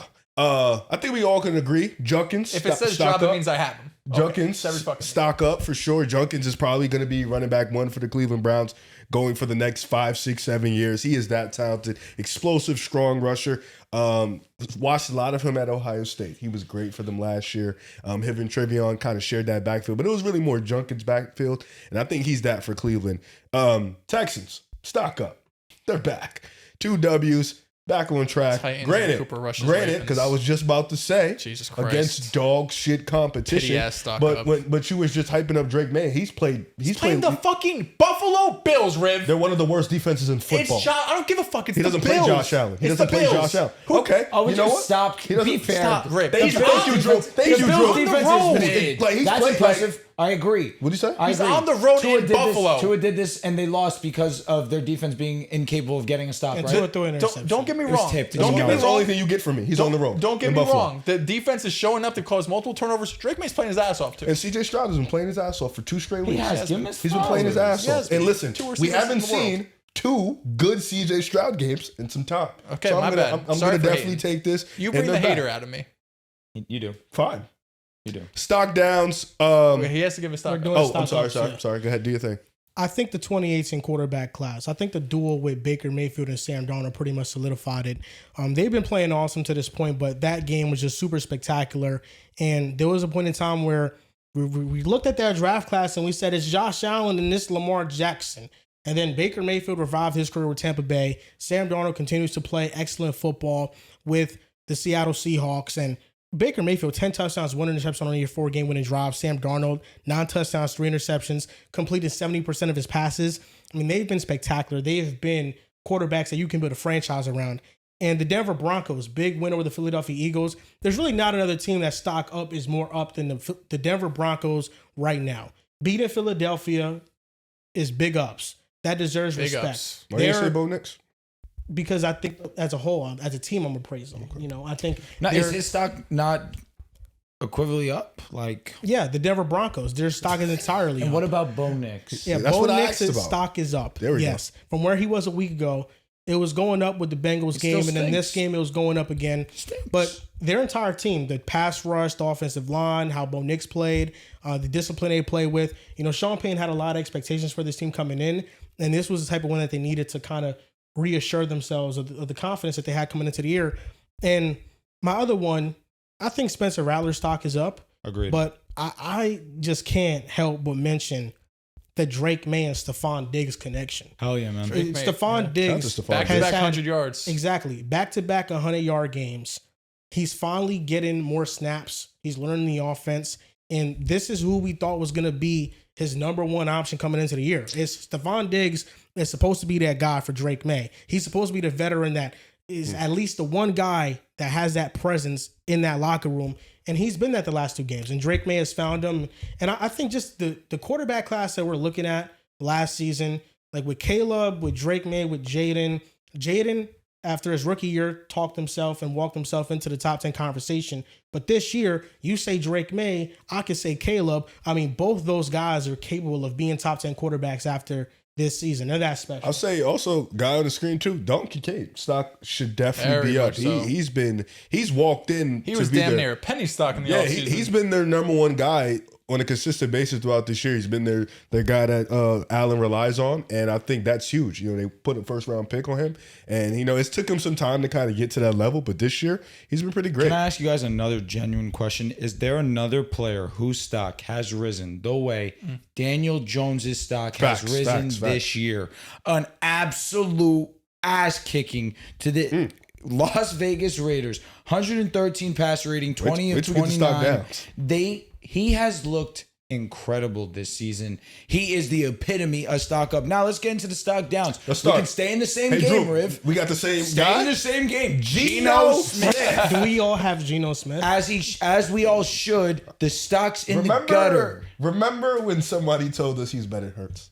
Do you remember that? I do remember that. Remember when he was arguably a top 10 guy? How the mighty have fallen. Geno was good. You can't expect regression. I mean, Geno was good. Riv said earlier, I was never expecting Geno to look like this. Yo, bro. Geno was way better. Genuine, like, obviously he's 34, so he's a little older, but wow. Like, He fell off a fucking cliff. It's like, yo, you know who he reminds me of?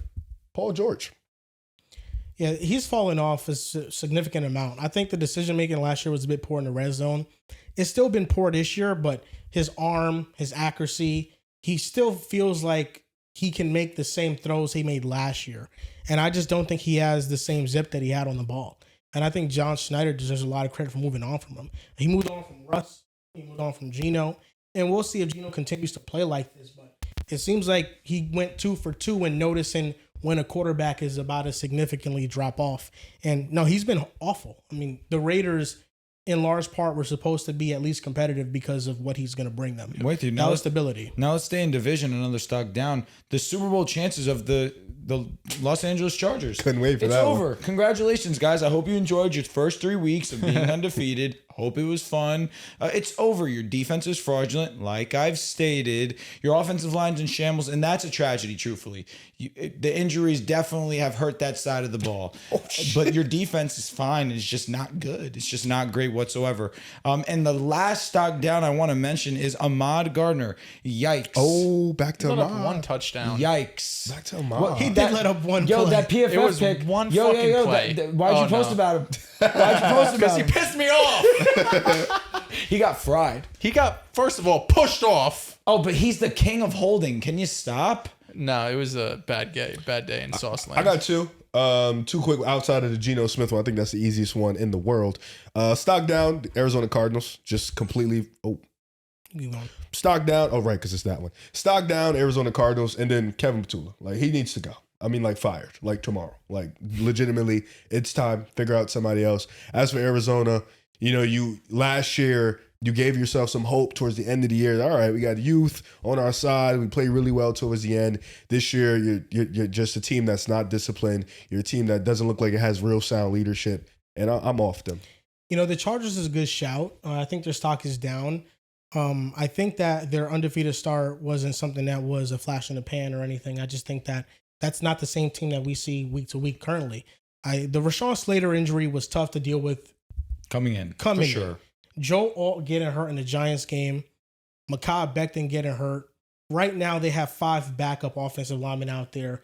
Some of them are third stringers. And a lot of Justin Herbert great plays were wiped away with holding calls. It was a 2nd and 20 that he converted, and it was wiped away.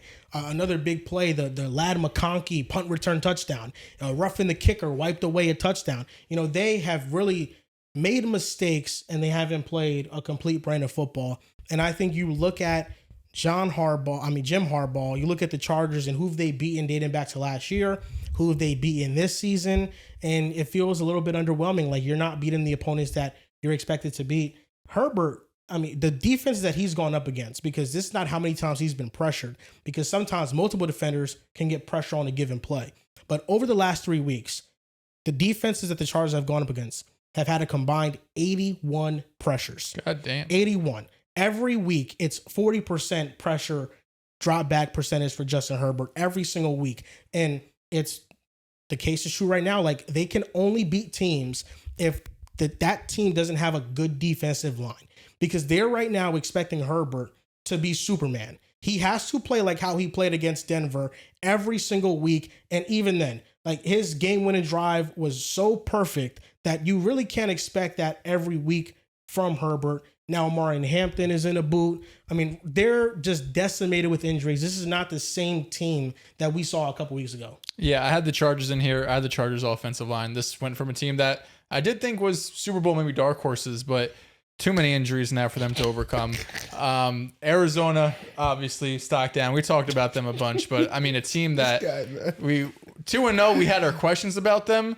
I was not expecting them to lose to Tennessee Titans. Bro, nobody did, man. No. Like, nobody. We've had some bad losses this season. This This the worst is loss. This is the worst loss of the year. easily the worst. Like, bro, we just choked. And even that, like, it's like, bro, the Cardinals, bro, the Tennessee Titans. At least you home. lost to us. Yeah, so Yeah, you lost to a good team. bro. Like, Yeah. The Titans, they're the worst team in football. God damn, they suck. And last but not least, I didn't know the Jets stock could get any lower. The Jets stock has never been Bro, lower. you was on Twitter, it killed me. Maybe Oh in my the God. history of my life. Sorry. They suck. And we're after next week, because they play Denver, they're gonna be heavy underdogs. No one's expecting them to win. Heavy. But after that game, they're entering what I'm gonna call the fire zone. This is where we're gonna find out if Aaron Glenn gets fired at the end of the season. Because I think there's a legit possibility with the way the Jets are playing. They are playing uninspired, undisciplined, dog shit football. I know the box scores just week by week look pretty. Outside of week 1, they have not been competitive. The Buffalo game, they got blown out. Doesn't even count. The Bucs game, I know it was like a 3-point game. They had a miraculous fourth quarter comeback with a Will McDonald block kick return for a touchdown. The Miami game, it was close. There was never a point where the Jets had momentum in that game. They had turnover after turnover. Miami was winning from start to finish. And then in this game against the Dallas, they were just getting smoked from the jump. But the fire zone, right? Because they have Denver, they're probably gonna lose. Panthers, Bengals, Browns, Patriots, Ravens, Falcons. Those are your next games after the Broncos. If you don't win any of them, he's done. If you only win one, it's a conversation. If he doesn't win at least 2, whew, good luck, Aaron Glenn. I feel like it's they kind of made a mistake when they brought back Justin Fields. Or What they were signed the him. expectations of the Jets coming in? To be scrappy and competitive. We knew you guys were gonna be bad. No, this is worse than I think anyone was anticipating. No, Yeah. this is what we expected. We could go back to our wins and loss prediction for the Jets. We did not have them winning 2 or 3 games. But nobody had them winning more than 5. 5 was the absolute ceiling. I think when you watch them every single week, you are very disappointed. They're bad. I mean, I agree with Drew. I don't think there's any expectations. Okay, you're right. Sorry, wins and losses is probably not the right way to put it. Yes. We were expecting them to not look like dog shit every week. Why though? Like Everybody but you had them 4th in the division. Sure, fine. And they could still end up 3rd in the division. You're not I don't lying. think Not so. even lying. The Dolphins can win that The head-to-head. Dolphins are dog The shit. Dolphins just lost to the Panthers. They're bad, I know. But I they're mean, gonna beat we you knew the guys. Jets were going to be bad. But no, the issue is like the Jets feel unprepared every week. Like the Yeah. Jets are leading the league in penalties again. They're leading the league in turnover margin. They're the first team in NFL history to start 0-5 and not have a takeaway.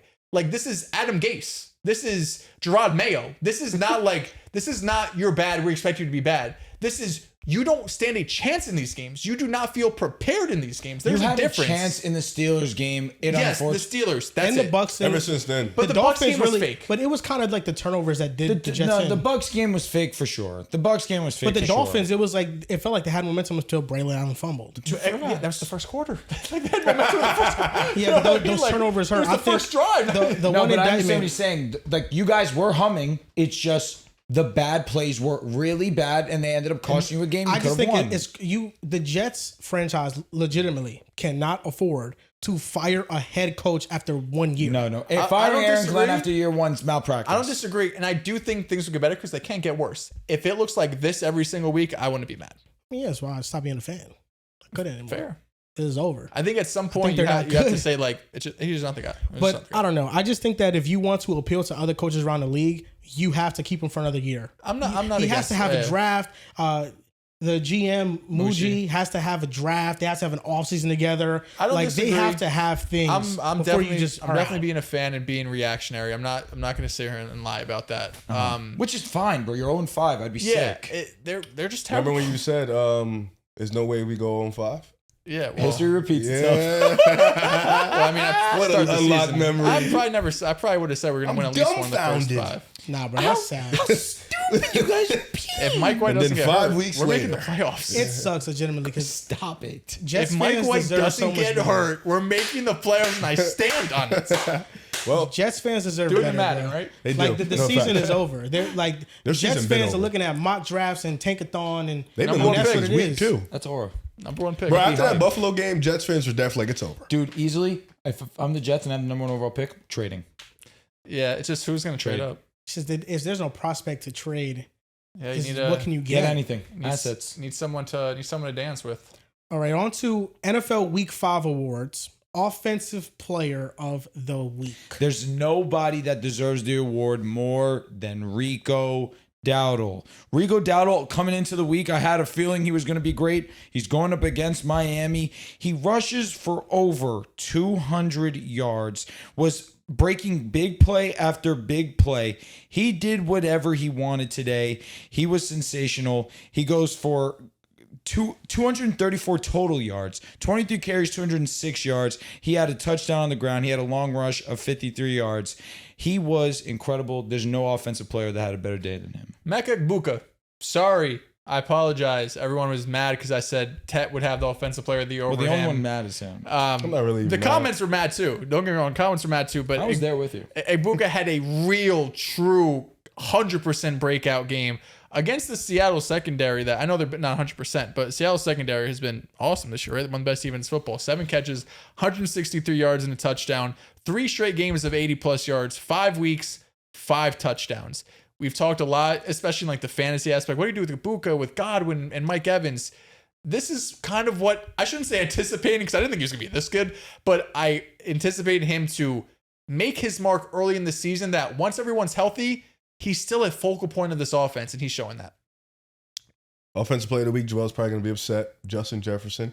Could you? Because we're all picking somebody different. But London, he's had a 100-yard game in every single game he's played in London. The Vikings are undefeated. And going out there with a different quarterback again, just another 100-yard game, making big plays against Denzel Ward, Greg Newsome, one of the best defenses in football. Just putting on a show and giving Carson Wentz a chance at winning the game. Big play against Denzel Ward, big play through the middle against 2 defenders, big play on the sideline, out-breaking route. He can literally just do anything he wants. He's a perfect wide receiver and, the greatest I've ever It's seen. unfortunate he wasn't as good as Jamar today. Jamar finally had a good game? It's been a minute. Jake Browning. Second good game. Carson Wentz. One's worse. Joe Burrow. Okay, that too. Jake Browning stat padded nicely in that second No, half. Jake Browning looked horrendous. I was Thank calling God. for his ass to get benched in the first half. Yo, Jake Brown is actually awful. He's funny, though. Tough schedule. Give me Carson Wentz. There's so many players deserving of Offensive Player of the Week. I think about JT 3 touchdowns, but it didn't really feel like in the flow of the game. There was like turnovers and great field position that got him those touchdowns. I look at Baker. I look at Sam Darnold. JSN. Bro, pick somebody. There's a lot. I want to pick JSN, but they didn't win the game, and I know that shouldn't really matter in this all that much, but I'm just going to go out on a limb and pick Drake May. I think Drake May is going to win this game. Can he do that? Right now, it's 2017, 6 minutes left. Buffalo just got the ball. Wait, so let me get this No. Wait. So I'm not putting my So money on that. Let me get this straight. You threw a big fit, actually a very, very, very childlike fit. I'm not gonna lie, Joel. What? But yet you're picking Drake May. What the Drake May fuck? is outplaying your GOAT. He is outplaying your Josh is actually playing really Josh, well. Josh threw the pick. That was bad. He The was, after that, fumbles on him. The fumble. but you know it wasn't on him. But you know it wasn't on him. I ain't saying that Josh Allen's playing bad. I'm just saying Drake May's outplaying Even if him. he is, Drake May is what, like you mentioned, like the 9th best performer as of right now. 2 touchdowns, 242 yards. Drake May's been better than Sam. Drake May Brown, doesn't by have the any way. touchdowns, brother. Huh? Drake May doesn't have any touchdowns. No, he definitely has 2 touchdowns. just lied. Maybe I'm bugging. Ramondre has 2 touchdowns. No, Drake has zero He has 0 touchdowns. touchdowns. He has 0 touchdowns. Yo, That's why I was, Santos, if he clip would have had that. the 2 touchdowns, I would have been Here's with the you. thing. clip that. He was responsible for this touchdowns. Well, like, he drove him down the field. Yes. But isn't every So- quarterback usually responsible? Let Let Brock Purdy responsible do some for the shit like that. He ain't giving them. Nah, we're done. I mean, don't mention Brock Purdy and say Santos, said Drake May. Santos, Please, get him. God, That was no. embarrassing. Please, that God, was no. embarrassing. Drew, can we admit that was embarrassing? multitasking. No, it was bad. That was bad. It's not embarrassing. Any moment He that you picked a glaze game that Drake didn't May even- is not embarrassing. He's cooking there. Drake That was the May light Where's is the Drake king. May's Stan account? Love Drake him. May is the king. Love you, Drake Drake. May he's my guy who's going to lead the Patriots to the playoffs. That was a We'll wait saving. on that. That's That what was he's a, gonna that was do. a saving comment. What? It was a saving comment. Like, you needed to say that. Because the product you was putting out for the first 5 minutes was dog shit. It was bad. It was a bad choice. It was horrendous. I get it though. Drake May is If an Drake awesome did have the choice. 2 touchdowns, I think But it's valid. but he didn't even know he didn't have them. Yeah, I don't know what he was reading. I don't know what he was reading. No, because I feel like he watching was the game. responsible for everything that's No, happening. we don't do this. When do we It's do not, that? it's nothing in this game that he's not responsible for. He's the reason why they're driving down the field. Maybe That's correct. Ramondre won to Since score the when do we touchdowns. do That's that? So fine. because he's responsible for driving down the respect field. it. If I said Darren Waller offensive player of the week, y'all would have let it go. Ramondre got four. He had a great game, Ramondre though. got 4 carries for 8 yards. No, now 2 you're trying. touchdowns. Now you're trying. Now you're trying And a to fumble. Now you're trying to Sit him. You're trying to like No. fake put the stat in his. No, his- it's just the, he doesn't have the touchdown. tax of going head to head with Josh Allen in prime time. Yo, is be very honest. meaningful. The fact you didn't choose Baker Mayfield or Sam Darnold's nuts. It's one of those two, but I kind go of Baker. You already chose. No. He chose Drake. He chose Drake. I can't choose Sam because he had the interception He late. lost. I want to choose Baker, but it's just it's 2 touchdowns, but it was a shit ton of yards. He has 370 zero. yards or some shit. Yo, bro, end the show. It's the Buffalo Bills. What do you mean? It's the Buffalo Bills. They stats. played Seattle. on the road. They played Seattle. Seattle's defense is not good right now. Neither are theirs. Seattle's defense low key's worse than Buffalo's right now. Cap. With the injuries they have, Bro, absolutely. Buffalo's healthy. It's ass. Yeah, they're But Buffalo's defense is healthy and it's garbage. and Seattle's defense is not healthy right now. All right, you They know don't what? got- bro. Yo, bro, stop talking to me. They don't got Devon Witherspoon is out. Please. They got Please, mad please. injuries. What's the next Did you one? watch the Bucks game? You They ain't couldn't watching get a this. stop. You're clearly not watching this one. I'm You not- thought Drake scored. Are you telling me? Drake scored. Are you telling me Drake May has not had an A+ performance? Did he score? Has he had an Did he A+ score? performance? Did he This score? is beyond the box score. This What is the looking at hell? what he's done. Yo, what's the next one? Is Nick Drake- Bonito, pick a Great. side legend. Let me side legend, ask you, defensive Riv. player of the Let me ask week. you, Riv. Let me ask you, Riv. Defensive player of the I week. want you He's to- been Based special. on what Let's you've pick been him off. watching Pick along him with off. me, what is Drake May's grade in this game? Ever since What would you grade Drake May in this pick. game? Wow. Flag. Oh, that's soft ass flag. That's BS. we That's needed, BS. we needed that. Oh no. Drew, ever since we had Nick He's folding in front of our very eyes. flag.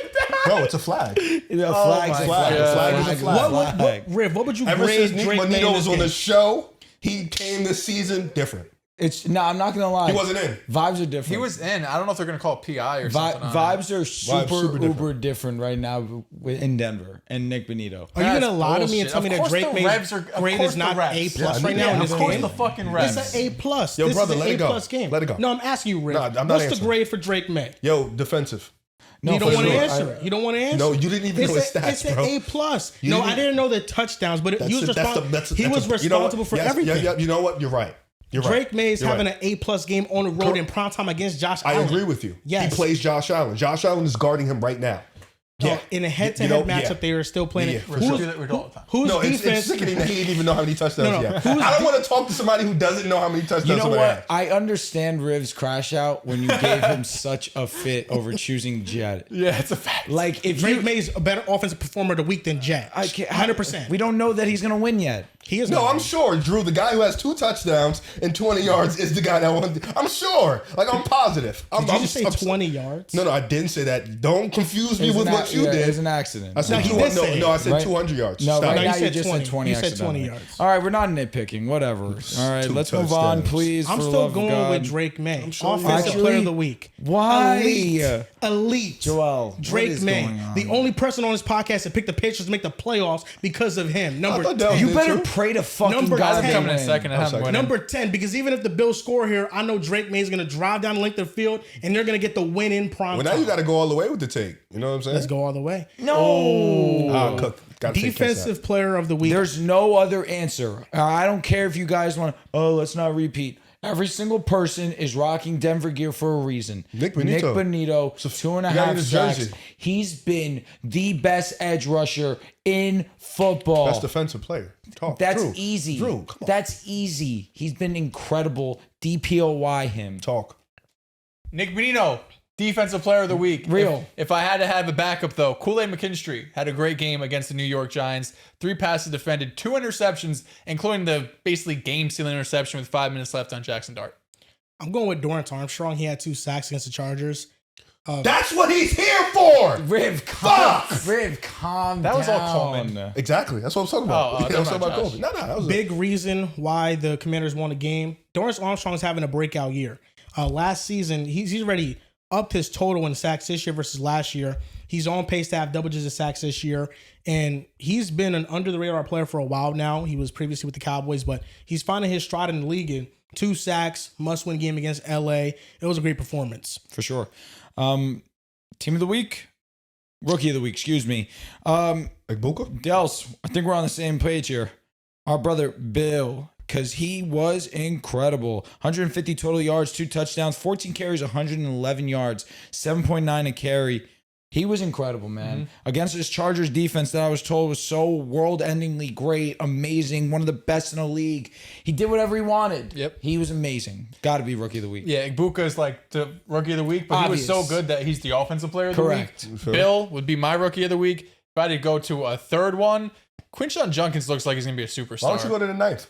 A ninth one. Who, Or maybe Mason a 10th. Taylor? No, just pick somebody random. We've kind of been doing this on his podcast, like the 9th person that had the Yeah. best Well, performance. usually, like, we could all say, like, oh, this guy's number one, this guy's number one. But, like, in reality, like, Just acknowledge it. Igbuka or Rico Dowdle's probably, like, the true number one. Vino's probably the true number High one. key is offense rookie of the year. He's the favorite right now for sure. Well, there's Hands nobody's down. better. He has Yep. 5 touchdowns in 5 games. He's a OD. demon, bro. He's a dog. I mean, mine is just Quinshon Judkins. Dog too. He was Quinshon. the only Over reason why 100 the years, Browns 100 offense yards. had life for the most part, and a touchdown was called back for him. I mean, he had a that shit was- touchdown run that was a 50 to 60 yarder that was called back, and I think if that play stands, we're here with the Browns having a victory. But you know that was called back. But Quinshon is rookie So of the these them week. holding calls, man. It is game of the week.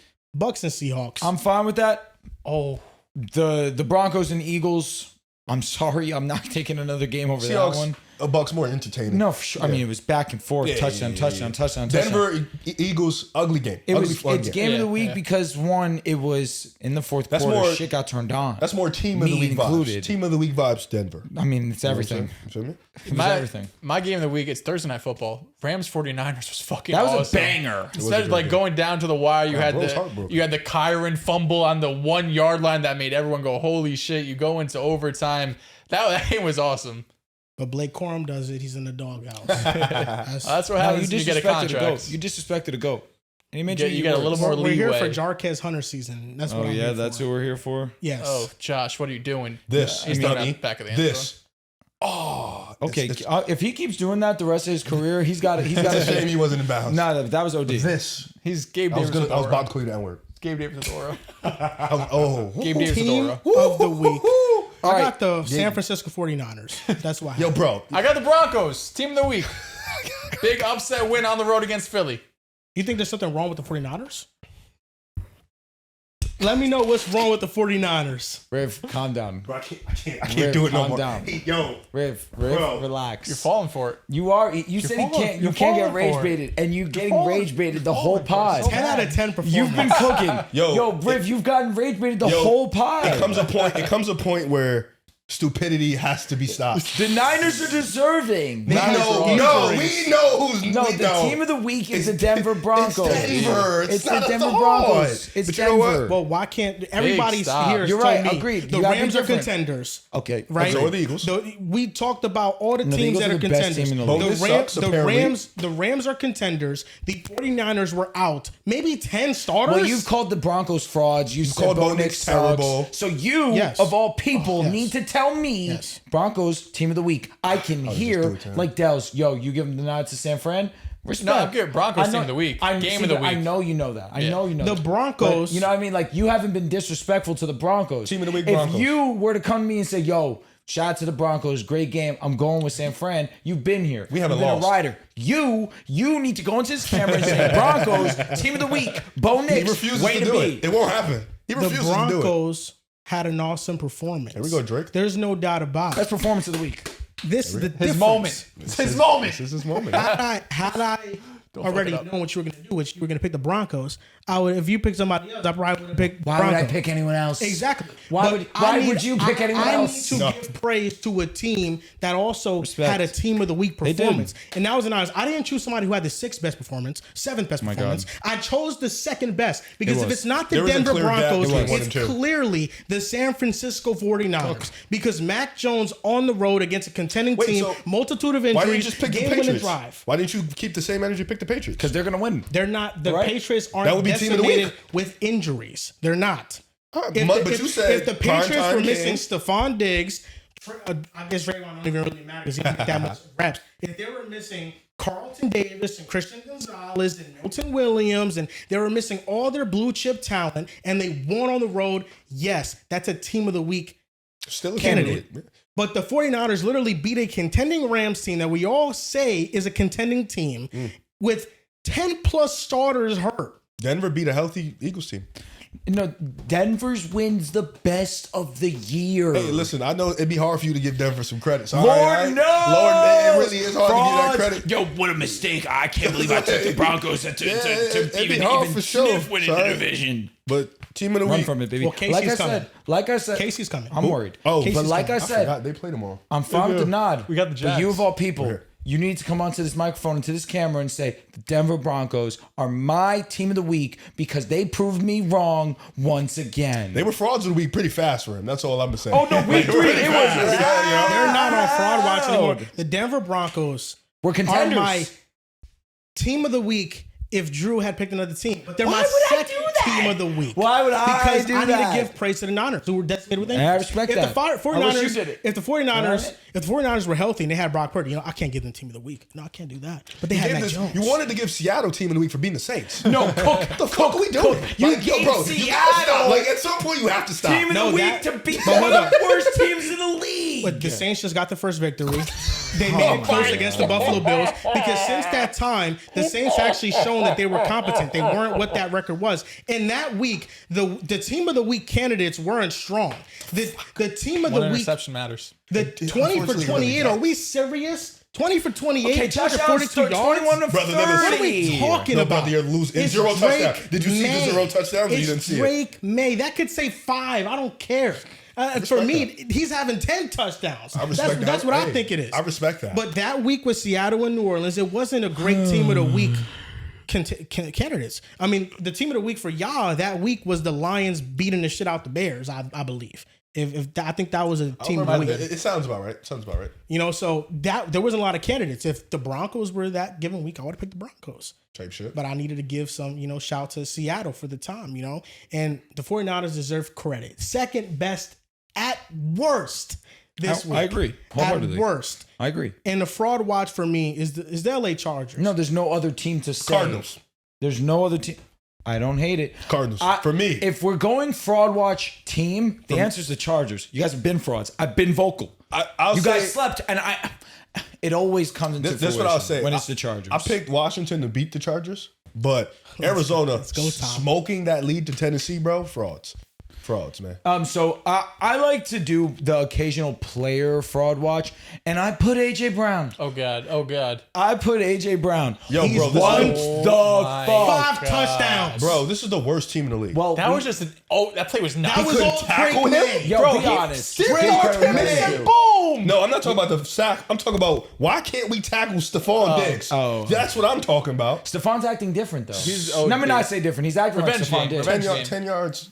It should have been a 2-yard game. So Zero. AJ Brown's my fraud of the week because There we go. last week he was vocal. Yo, if you feel like you're not wanted, That's an amazing shrug your play. shoulders, keep going. But look at this shit. Like, what are we doing? This is legitimately one of the best plays of the year. Facts. That being said, AJ Brown, run your route. Run your route. You have a touchdown. You complain that you're not getting the ball. You have a touchdown. Walk in. You gave up on your route, and you're one of the He reasons. really didn't think he was getting that shit. One of the reasons your team didn't walk away with a W today. Sometimes you gotta be held accountable. He really didn't think and he I was hope getting that AJ shit. Brown realizes after today's game, you know what? Maybe I gotta lock back in. This is a team effort. I hope so too. My frauds were the Cardinals. They suck. Yeah, it's pretty obvious who the frauds were this week. That's gonna do it for this episode of Pick Us Out Podcast. Man, Drake May. Let's see if he pulls out against the Buffalo You better Bills. hope so, bro. 2 minutes You left. better hope I have so. zero doubt. I have zero doubt. Okay. Because Drake He only May needs like 30 more yards is at a this point. superstar. Well, we locked our bet. Drake May what? is a 50. superstar This is a 3. He talent. needs He like is a 30 superstar yards. talent. He And is. after they take this win and go 3-2 Oh. on the season, this is going to be a playoff team. Drake May And the Patriots are this year's Jaden Daniels and the Commanders from last year. This feels like Commanders Bengals last year, where the Commanders on, I forgot, it was Monday night, Sunday, whatever. Monday night. He has the game-winning touchdown. Was it to Terry McLaurin on the right sideline? This feels like that type of game where the world says, holy shit, this young quarterback's a superstar. And I forgot who I said it to, but I said that this could be Drake May's coming out party, same way Jaden Daniels did it to Joe Burrow. So, just looking at quickly jumping and looking at the standings, of course, you got Buffalo at 1. In the AFC West, the Chargers at 3-2. Denver's at 3-2. Like you mentioned, Kansas City could be coming. Yeah. And then in the North, you still believe in Lamar. Yeah. You got Pittsburgh. Well, they're not the 1 seed, but. Yeah, we got Pittsburgh. And then in the South, Indianapolis and Jacksonville, and Houston is right there. So it's going to be a dogfight. I'm excited to see how it ends at the end of the year. What it sounds like to me is that the AFC is wide open.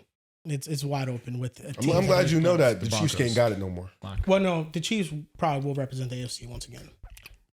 Full strength, they're going to be the best come playoff time, especially when Rasheed Rice comes back. It'll help. Yo, I'm here thinking about it. Jordan Love's never had a win as big as Bo Nix today. He beat Kansas City on the road. Prime time. It's a big win. Did he play well? It's a big win. He was elite. No, he was amazing. There was nothing nitpick. How long ago was that? And he also has a play. His first season as starter, 2023. Type show. Okay.